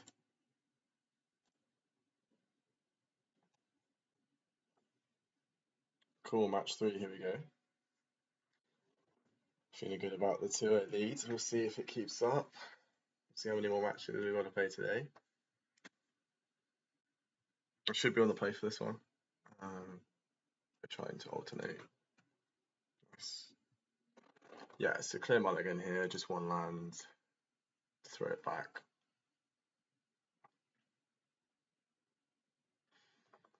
Okay, so I actually like this. I actually like the swallow by Leviathan in this hand, even though it's a bit inefficient. It just lines up well against the Stallion if that comes. I can't give up Pyroclasm, and I just give up a land. It's quite easy. I'd probably just put the Mistrise Village back because if I draw flashback, then sometimes you need the red, double red. It might cost me life, but this only comes up versus Spell Pierce really or the Ward, but it's game 1, so I know he doesn't have it. So yeah, if it's post board, I would keep the Mistrise Village, but it's not. So yeah, and yeah, of course, just playing this out tapped on turn 1.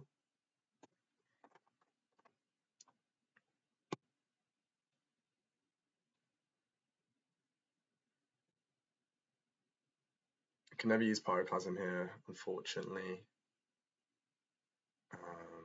The stock up is a decent draw though. I mean, maybe there's a world where I could use Pyroclasm here, but yeah, it's awkward. The thing about Pyroclasm here is that if he has Boomerang, it's just rough for me. I guess but even then it's not that bad because there's a Traumatic Critique to line up. Maybe I just end up taking too much damage. I'm just thinking about what if it's Drake Hatcher next turn. I know there's only 2. Or Plot a Slick Shot. Like, yeah, I'm just trying to find a window when I'm going to use a Pyroclasm otherwise. And I think it's turn 4. And I might just end up taking like 7 damage from this Otter by turn 4, and that might just be too much. 7, but it's actually really, really tough. I think on a mulligan to 6, I'm supposed to hold the Pyroclasm, get more out of it. What I was thinking is, even if I go Pyroclasm, if he has the Boomerang Storm Chasers and I critique back on my turn 3, that's probably an okay-ish spot. But then even then the Stallion comes down and I'm stuck with the stock up and swallow, so I don't really like it. This is probably fine to just cycle out my hand this turn if needed. I might just detach from the swallowed. The other thing which I can do is I can line up like maybe turn 4 Pyroclasm plus Thunder Magic, and then kill the Drake Hatcher or the Color Storm Stallion.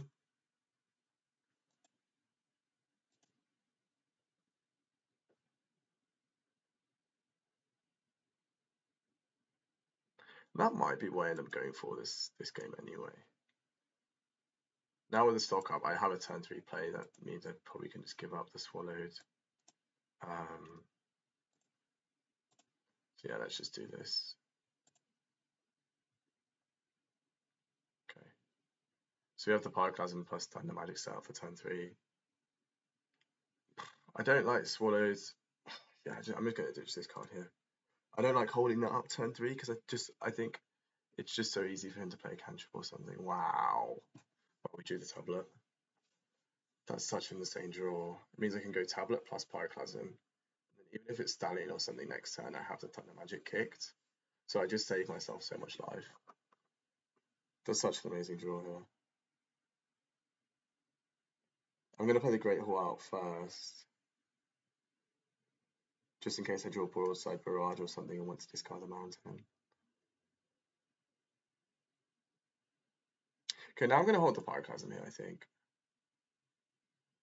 Because of the play pattern of...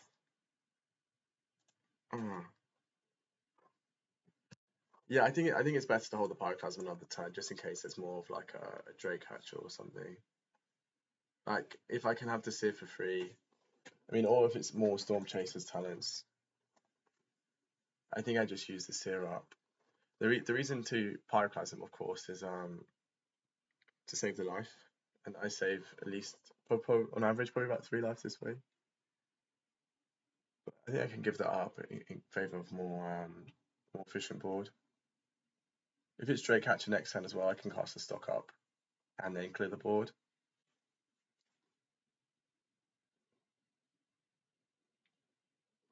Drake Hatcher plus Secret Identity, I guess, is more awkward.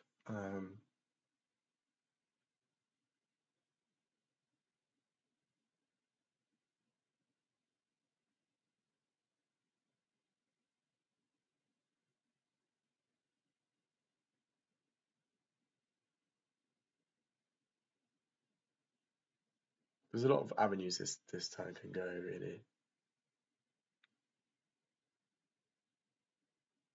I mean, part of me wishes that the if Stallion came down, part of me wishes that I would have used the Pyroclasm up last turn. I suppose it's just 2 damage. This is the reward. Another Storm Chaser talent. That's why you'd hold the Pyroclasm. Wow. Yeah, feeling very good about not casting that Seer now last turn. And I think it's important to note, just in thinking about this matchup, like, this is his best possible draw, pretty much. Like, Storm Chasers, Boomerang, Storm Chasers, Boomerang, Storm Chasers, and maybe more, like 5 cards in hand. And on the play, I still feel like I'm winning here. Like, in this spot, really, all I need to do is find a Jeskai Revelation and not die to... Okay, how much blue? Yeah, not die to Slick Shot. So I can Pyroclasm here, and then I'll play River Pie Virgin Pass.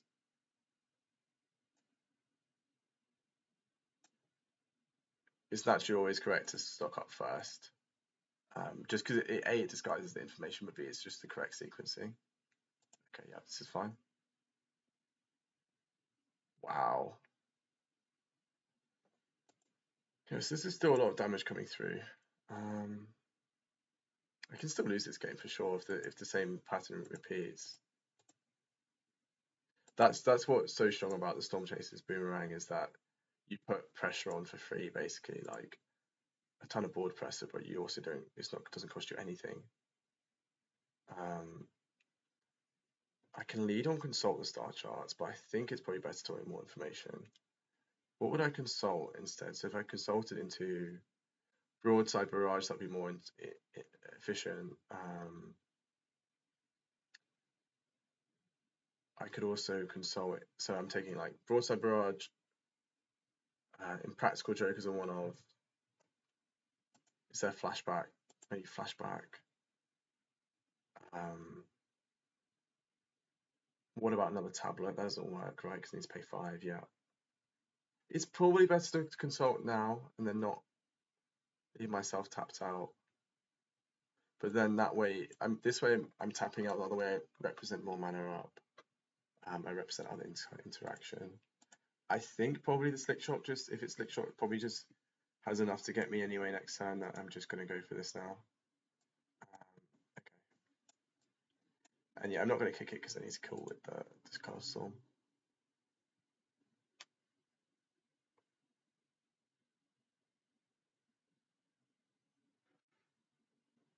So we do find the Seer. I think I'm taking Seer over stock up with a second Consult in hand anyway.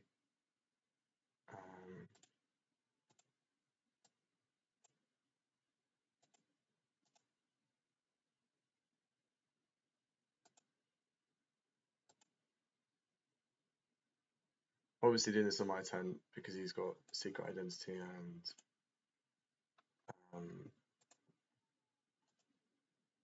Burst Lightning as punishers.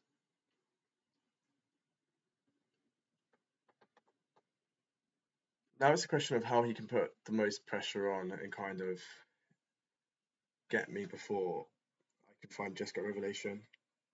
Given the option, I will just cycle this Consult the Star Charts on my hand step because it makes such a big difference if I can Jeskai Revelation this turn or not.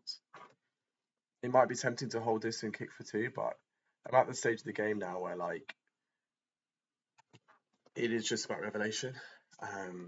Picking up 2 removals versus 1 removal if I brick is not really that big, but if I find another Consult, another stock up, and that just lets me dig an extra 5 cards, that's what I care more about.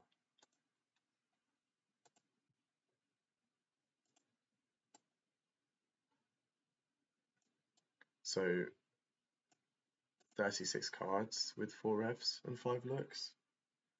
Pretty decent odds to find it.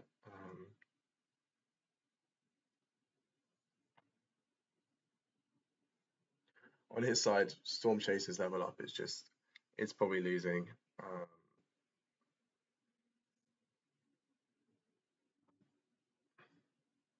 It's just too slow, I think. The only reason why you would do that is if your hand has no threats. I think in his position, he's just forced to develop a threat if he has it. Yeah.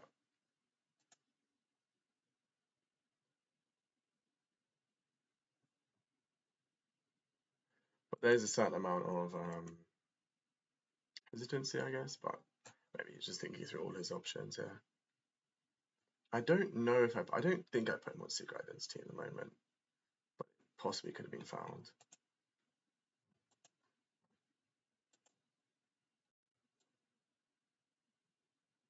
Yeah, this needs to find Jeskai Revelation quickly. It doesn't. Okay, I'll take Swallowed by Leviathan at least. It's not the worst. This gives me coverage versus like Kick Burst Lightning. The Surveil gets me closer.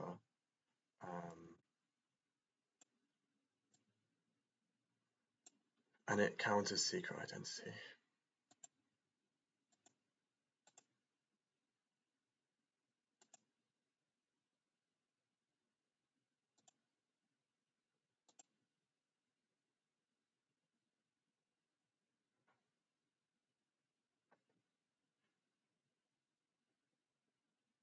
Well, the draw on his side has been incredible, really. There's a good chance I die next turn. But that's just the difference. I mean, I think I need to find Jeskai Revelation this turn or not. And if I fail, then that's how I'm losing. Yeah. I just expect to see Slick Shot plus 2 spells here. Really.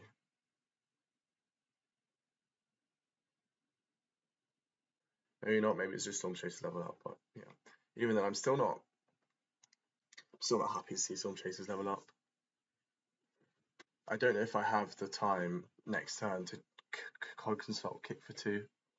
And I don't want to be taking removal spells with the Consults anyway. I want to be taking revs or more ways to find the revs. It's important to know that the only way that I'm still in this game is because of the reason why I feel still in the game is because the Consults I cycled earlier to look aggressively through the cards. Like both of them went for 5 cards. Yeah, this is awkward because if I drew a land,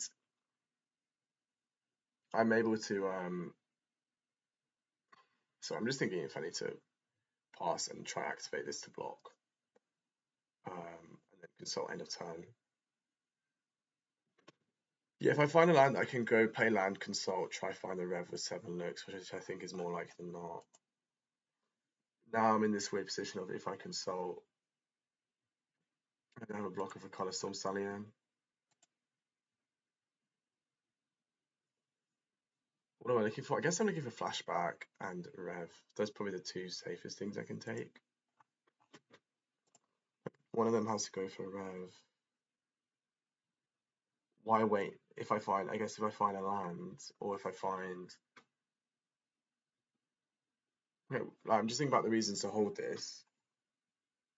One of the reasons to do this now. If I find a land or stock up, I guess, but stock up leaves me with just 1 mana up.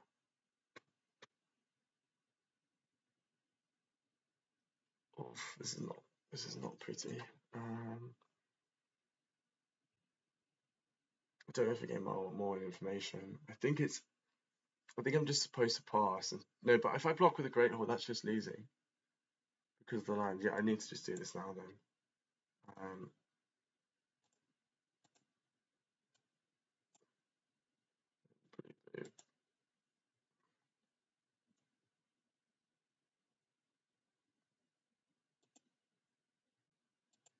So what's safer for me, Barrage or Flashback? I think it's Flashback. Yeah, Flashback's, yeah.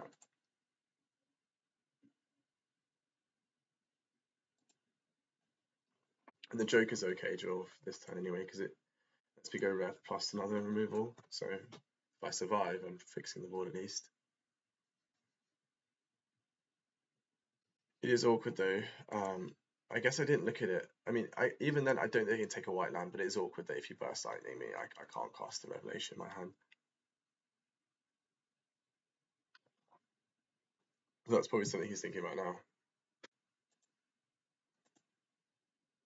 And with just sundown pass, I guess. Yeah. I still think I need to take the flashback. Just because the game with kick burst signing is still probably like, even if I rev and hit the sundown pass, I don't remember if I had the sundown pass to choose from or the consult or not. But that game is still probably just too bad for me. Where he can pick it up, and I'm at 5, I guess. Yeah, I don't know. I don't know why I'm blanking on this. I have the flashback for the Swallow Leviathan. That's what I set up. And no, this is these are the two cards that I wanted to pick up. This is exactly what I wanted to do this turn anyway.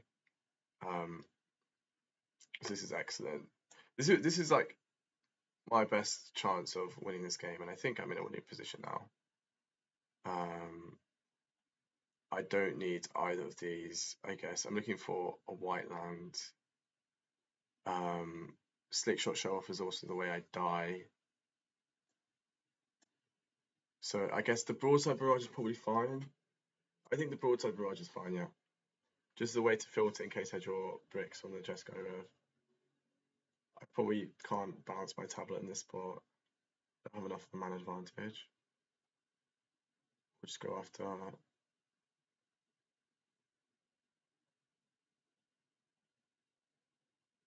I will just balance this by Buff Canal here, yeah. I can also actually go for use the Impractical Joke, which is interesting, go face, and just try and close the game, which I might need to do if this levels up next turn. And you can go level up with Spell even if I bounce this by Buff Canal. So I think I'm actually just fine burning the Impractical Joke. So bounce this, 4 damage to face, auto pay. I need to be very sure in this, but yeah, maybe with the barrage, yeah, I think with the barrage being able to loot the joke, I'm just not supposed to do this. Okay.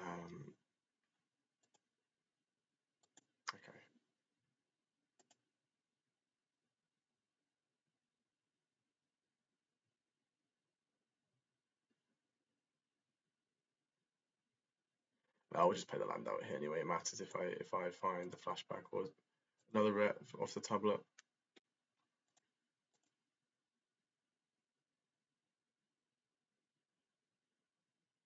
I think I can beat Storm Chasers level 3 here.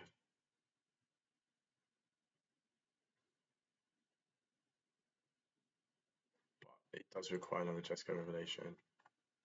Fortunately, there's a lot of cards on the bottom of the deck. So all the way from here, there's only 2, 4. Yeah, so like I think how many cards is that? 2, 4, 6, 8. Something like 15 cards, there's 3 revs, so I'm quite likely to find it. And Spy Bluff Canal tap this turn is amazing. Of course, these on another tablet. I wonder if I come up 4 damage short this game. That'd be interesting, but it's just really impossible to see that far ahead to compute it. Okay, well, that's what I needed. So I just bounce this back, 4 damage to face. And I have the Thunder Magic to cover the Slickshot Show Off, which is kind of the only way I can lose now, I think.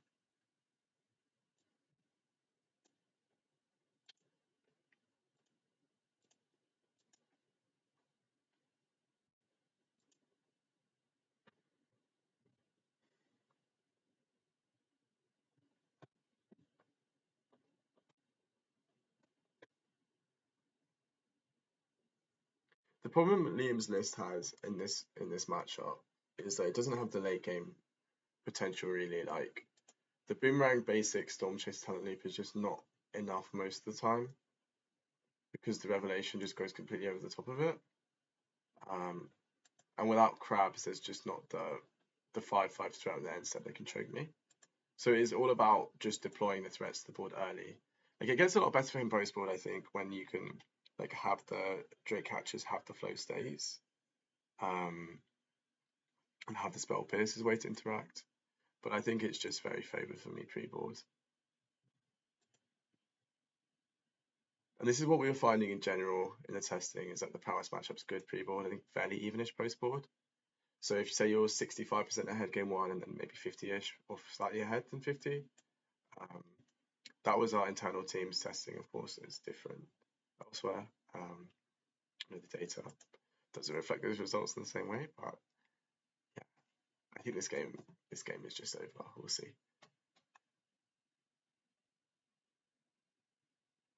Just respond with Thunder Magic and Broadside Barrage.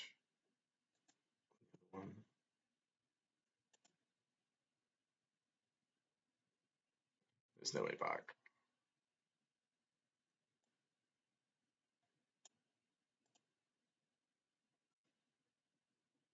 Well, I did not mean to click resolve at all. Hopefully it gives me priority back. Okay, it does.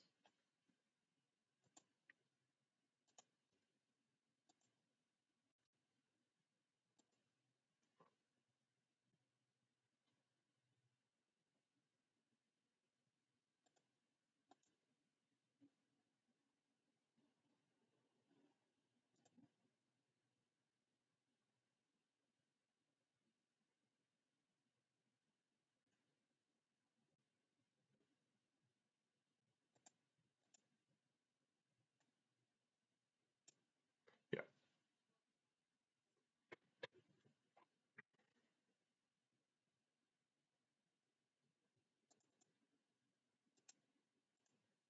So I'm still not sure if I'm allowed to go to Jeskai Revelations. I think I am.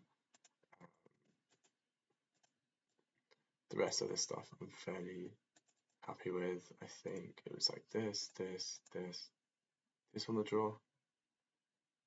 And this just felt perfect for me in this matchup. I need more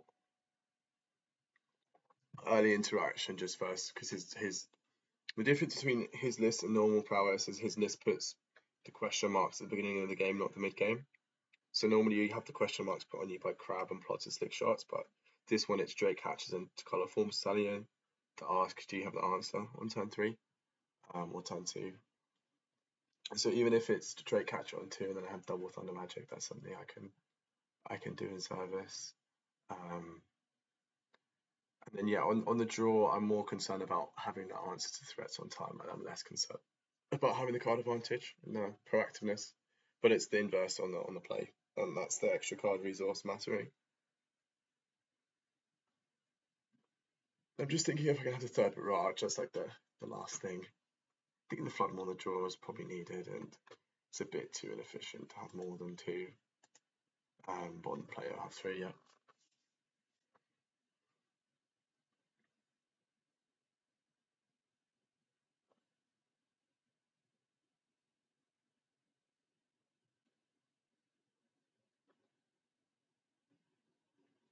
This hand is not very good. Just want to put that out there as I definitely do keep this, but it's not a great hand. Yeah, like the interaction doesn't line up amazingly. It's a bit slow. Like I can't line up my broadside barrage versus the Drake Hatcher in time or the Stallion in time until turn 4. Thunder Magic doesn't line up versus either of them either. But at the same time, it's lands and it's removal, and I just don't have enough better 6s to mulligan to like tablet post board is obviously not as reliable either. And this hand is better against some of the slower hands that you might have. But yeah, I think this hand loses fairly often, but I don't think you can mulligan it, so it's kind of the keep and lose phrase that I do like quite a lot. I'll just lead on a Hallowed Fountain here for sure. Save the life now. I don't need to represent anything. Probably Drake Catcher and then take a Walloping, but yeah. Try Barrage at turn 3. Okay, this Slag Storm's an interesting draw. It lets me deal with it a little bit better. But yeah, this is what I mean. I think the first match I had my answers lined up against the Drake Catcher, and it was great. This game we'll see. I mean, the best thing for me is the Color Storm Stallion comes down next turn. I doubt it will.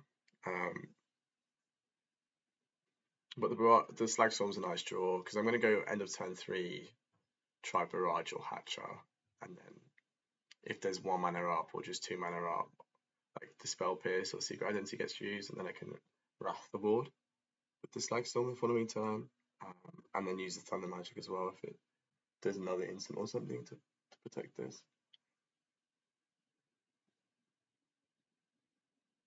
Yeah.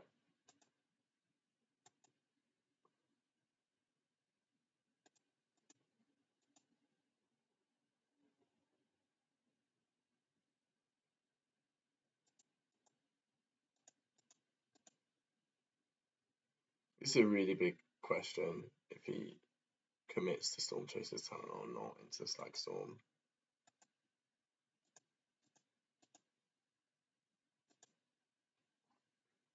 Doesn't look like it. I don't think it's warranted. But I think I need to use a Thunder Magic on this now. Force him to play support a bit more next turn. Reduce the probability of having Slag Storm in my range because there's some percentage where I just sandbag it, I think.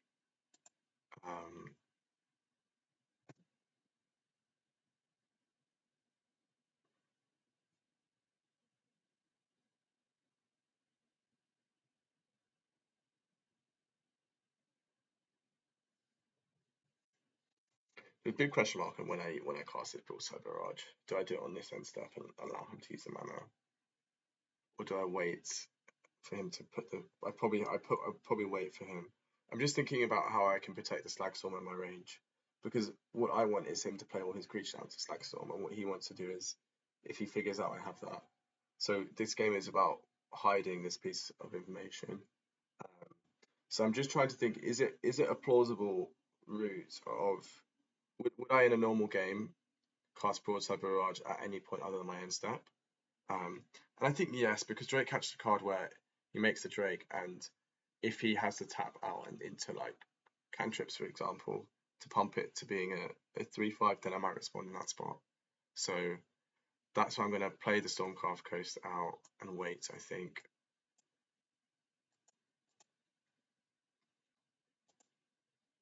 The other thing is my hand is likely to be land heavy at this point, just because I played out my lands like in the perfect order. I had the white land, then this, then Stormcraft Coast on turn 3. And generally, when your opponents play the lands out in the right order, it means that they have more lands than do have the choice with that. But yeah. So I think Storm Chaser's plus another spell will come down pre-combat. And if not, then I just take it and then go for the Barrage, second main phase or end step. Which is like what I would be doing even without the Slag Storm, I think.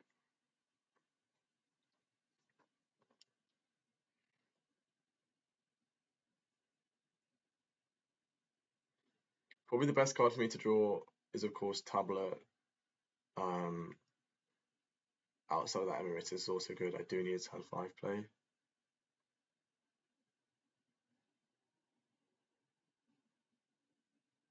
So the question is whether I'm supposed to Barrage now, or I'm supposed to let this resolve and then Barrage in response to Storm Chaser's Talent.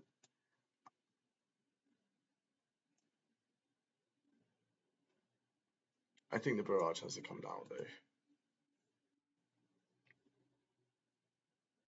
Incredibly.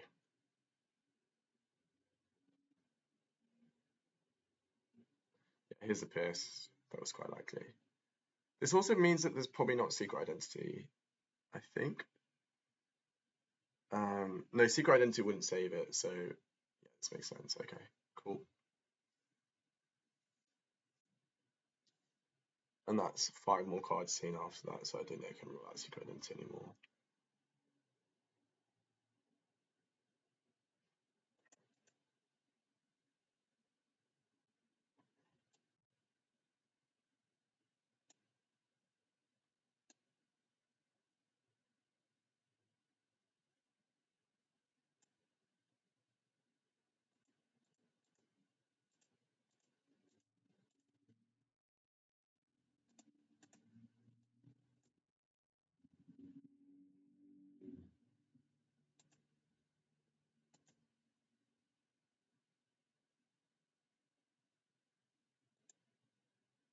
I think he probably suspected that was coming.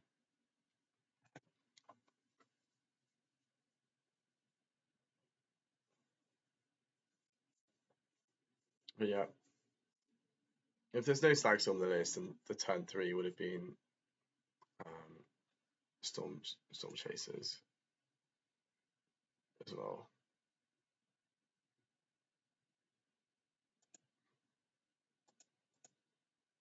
Yeah, it's quite clear how you do. I need flashback to draw or something like that. Obviously, Essence Gutter is just awkward in this spot. It's awkward when they have the 2-drop, but yeah.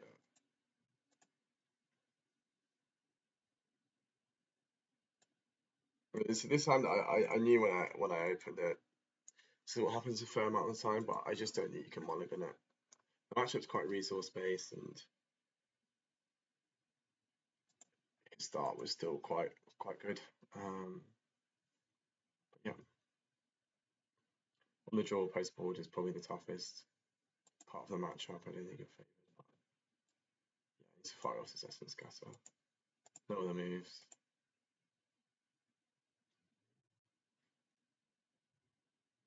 I suppose it's still salvageable if he has nothing. I need to draw like flashback on the Slag Storm and then a rev the following turn or something into actual cold nothing. But I'm probably just super dead here.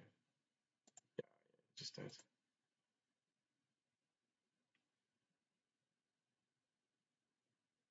Well, that's fine, I think. On the play, I don't have the flood more. I don't have the extra thunder magic. I do have another stock up. I do have another Memories of Ideation. I think I can just cut the scatter completely on the play. I mean, I can line it up against a Hatcher, that gives me more outs to that card. But I can also just have Broadside Barrage, which I do like. I think this is totally fine. Maybe 1 Pierce as well is okay, probably. Yeah, this guy's probably just a little bit better than Pierce. Pierce is nice and efficient, but yeah. So I'm probably like 1 card over maps to the play, I think. It's 1 card extra than I need.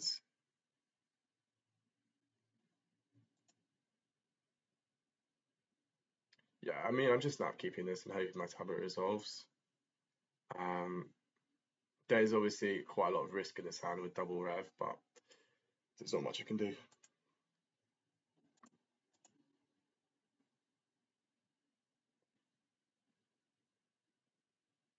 Hope there's no Pierce, basically.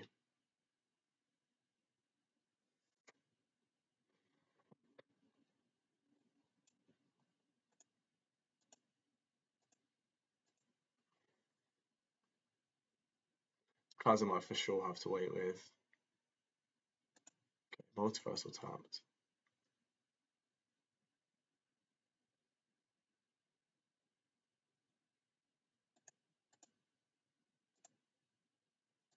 Yeah, so it's mountain this turn. The one thing to note is always try and keep a blue source for turn 4 with tablet. In case you need to, if you draw a Broadside Barrage or something. So I normally pay out the red sources earlier. That's just a useful heuristic. I think if he has Slick Shot, he just has to plot it here. The other thing as well is that even if I play the tablet through the spell pierce early, like suppose he goes plot Elixir and I just slam the tablet, the spell pierce is still going to be annoying for the revs. Fortunately, I got two, so I can line them up, but yeah. But now I need to jam and try and find a seal or something. Just try and get a bit lucky here. Have no other options. Okay. The Pyroclasm still might have some use later on, but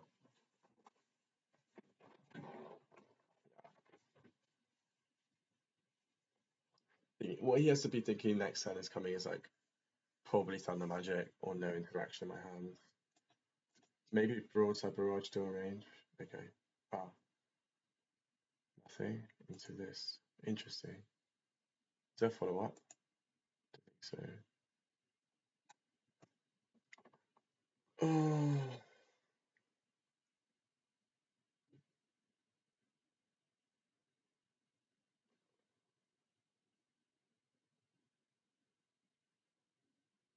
What on earth can I do in this spot?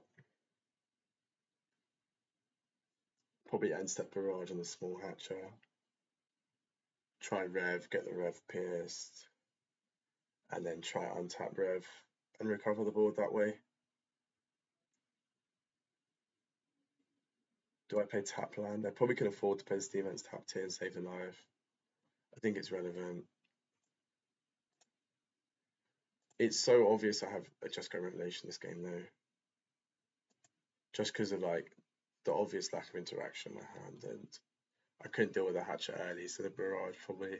Barrage is the one card I could have had and like wanted to resolve the tablet through. But I don't think there's anything else in my range outside of the Barrage. I can also try and like, if I draw another Pyroclasm or another Flashback, I can get Pyroclasm, Flashback, Pyroclasm, which can be like, it can clean up the whole board. Yeah, I still think my spot is probably winning. It just obviously depends on if his hand has spell pierce or not, basically. Okay. Yeah, so the Stallion down. I think I'll wait for second main phase and then try and barrage the Stallion. What happens if I hit pre-combat?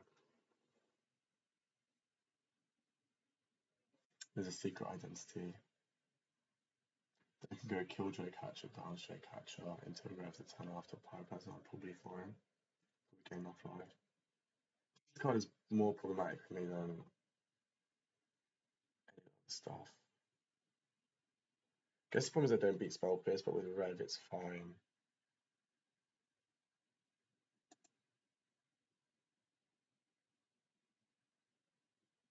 I think he's probably just priced into English Resolve anyway. The timing of this is obviously super wrong. I need to let him go to damage first. I rushed this.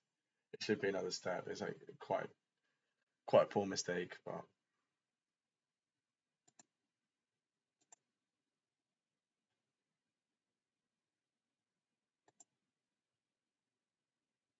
this kind of scatters here is obviously like quite a weird thing to do. If he's just played the Stallion and just killed it, but yeah.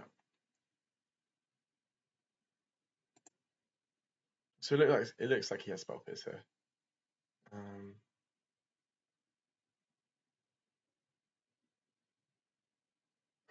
I'm just going to do it on his end step. Like,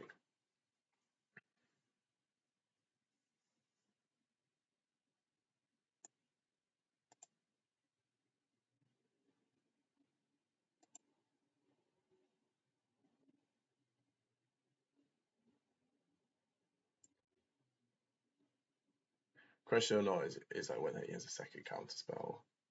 I don't think he has a Disdainful Stroke. Maybe he has it on the draw. We'll find out.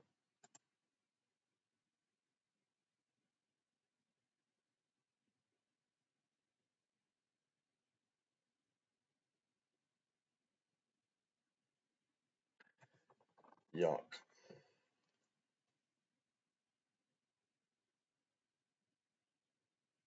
So if this comes now, I take 4 damage. I think this is still fine to do it on end step. Because, like, yes, he can find the spell pierce off the flow state, but I just think he has the spell pierce. And the difference between an extra 4 points and an extra count on here is just so massive. It's just so big.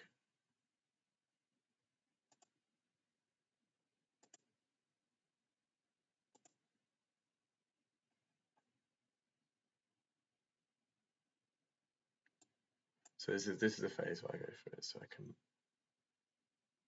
balance the Hatcher, 4 damage to this.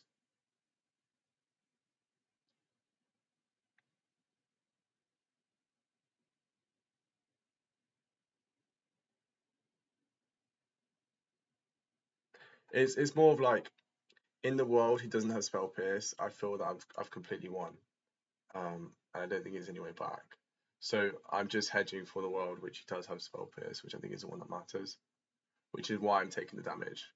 So that's the way to explain this play, and I think it's a good way to think about life too. In the world where everything goes well, I'm not sure what he's thinking about. Maybe secret identity. Okay, so he has the identity, but not the pierce. Okay, this is totally fine for me. I'm scared about pierce, but this is completely okay.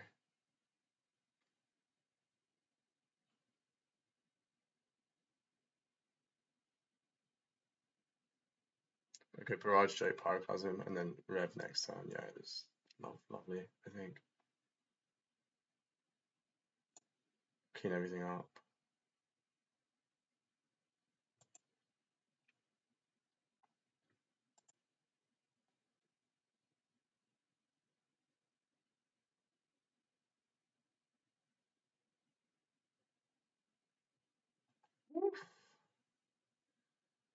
Does the plan change?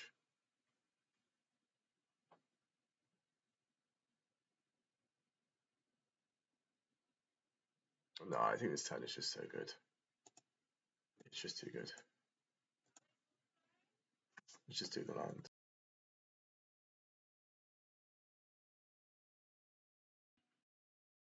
We get the stroke. And this is the Pyroclasm, which I kind of thought, this is what I was trying to get used out of it, which was to be cleaning up the tokens a bit later. And my life total is like high enough. He's only got 2 cards. I feel this game is close to unlosable.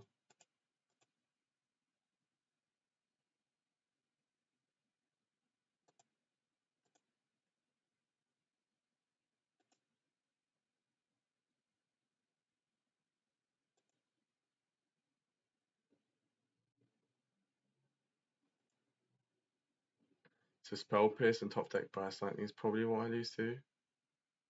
Okay, yeah.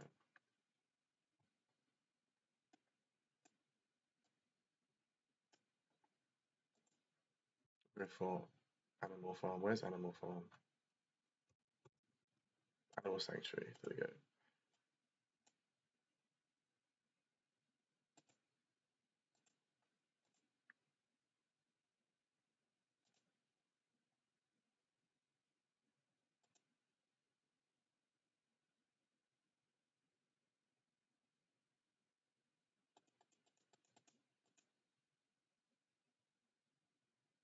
Peanut Awards. It looks like the writing's on the wall. I mean, you have to play it through, but I think I get a Slag Storm, 3 damage to each player next turn, which might be the first time I've ever used that. But it's obviously unnecessary.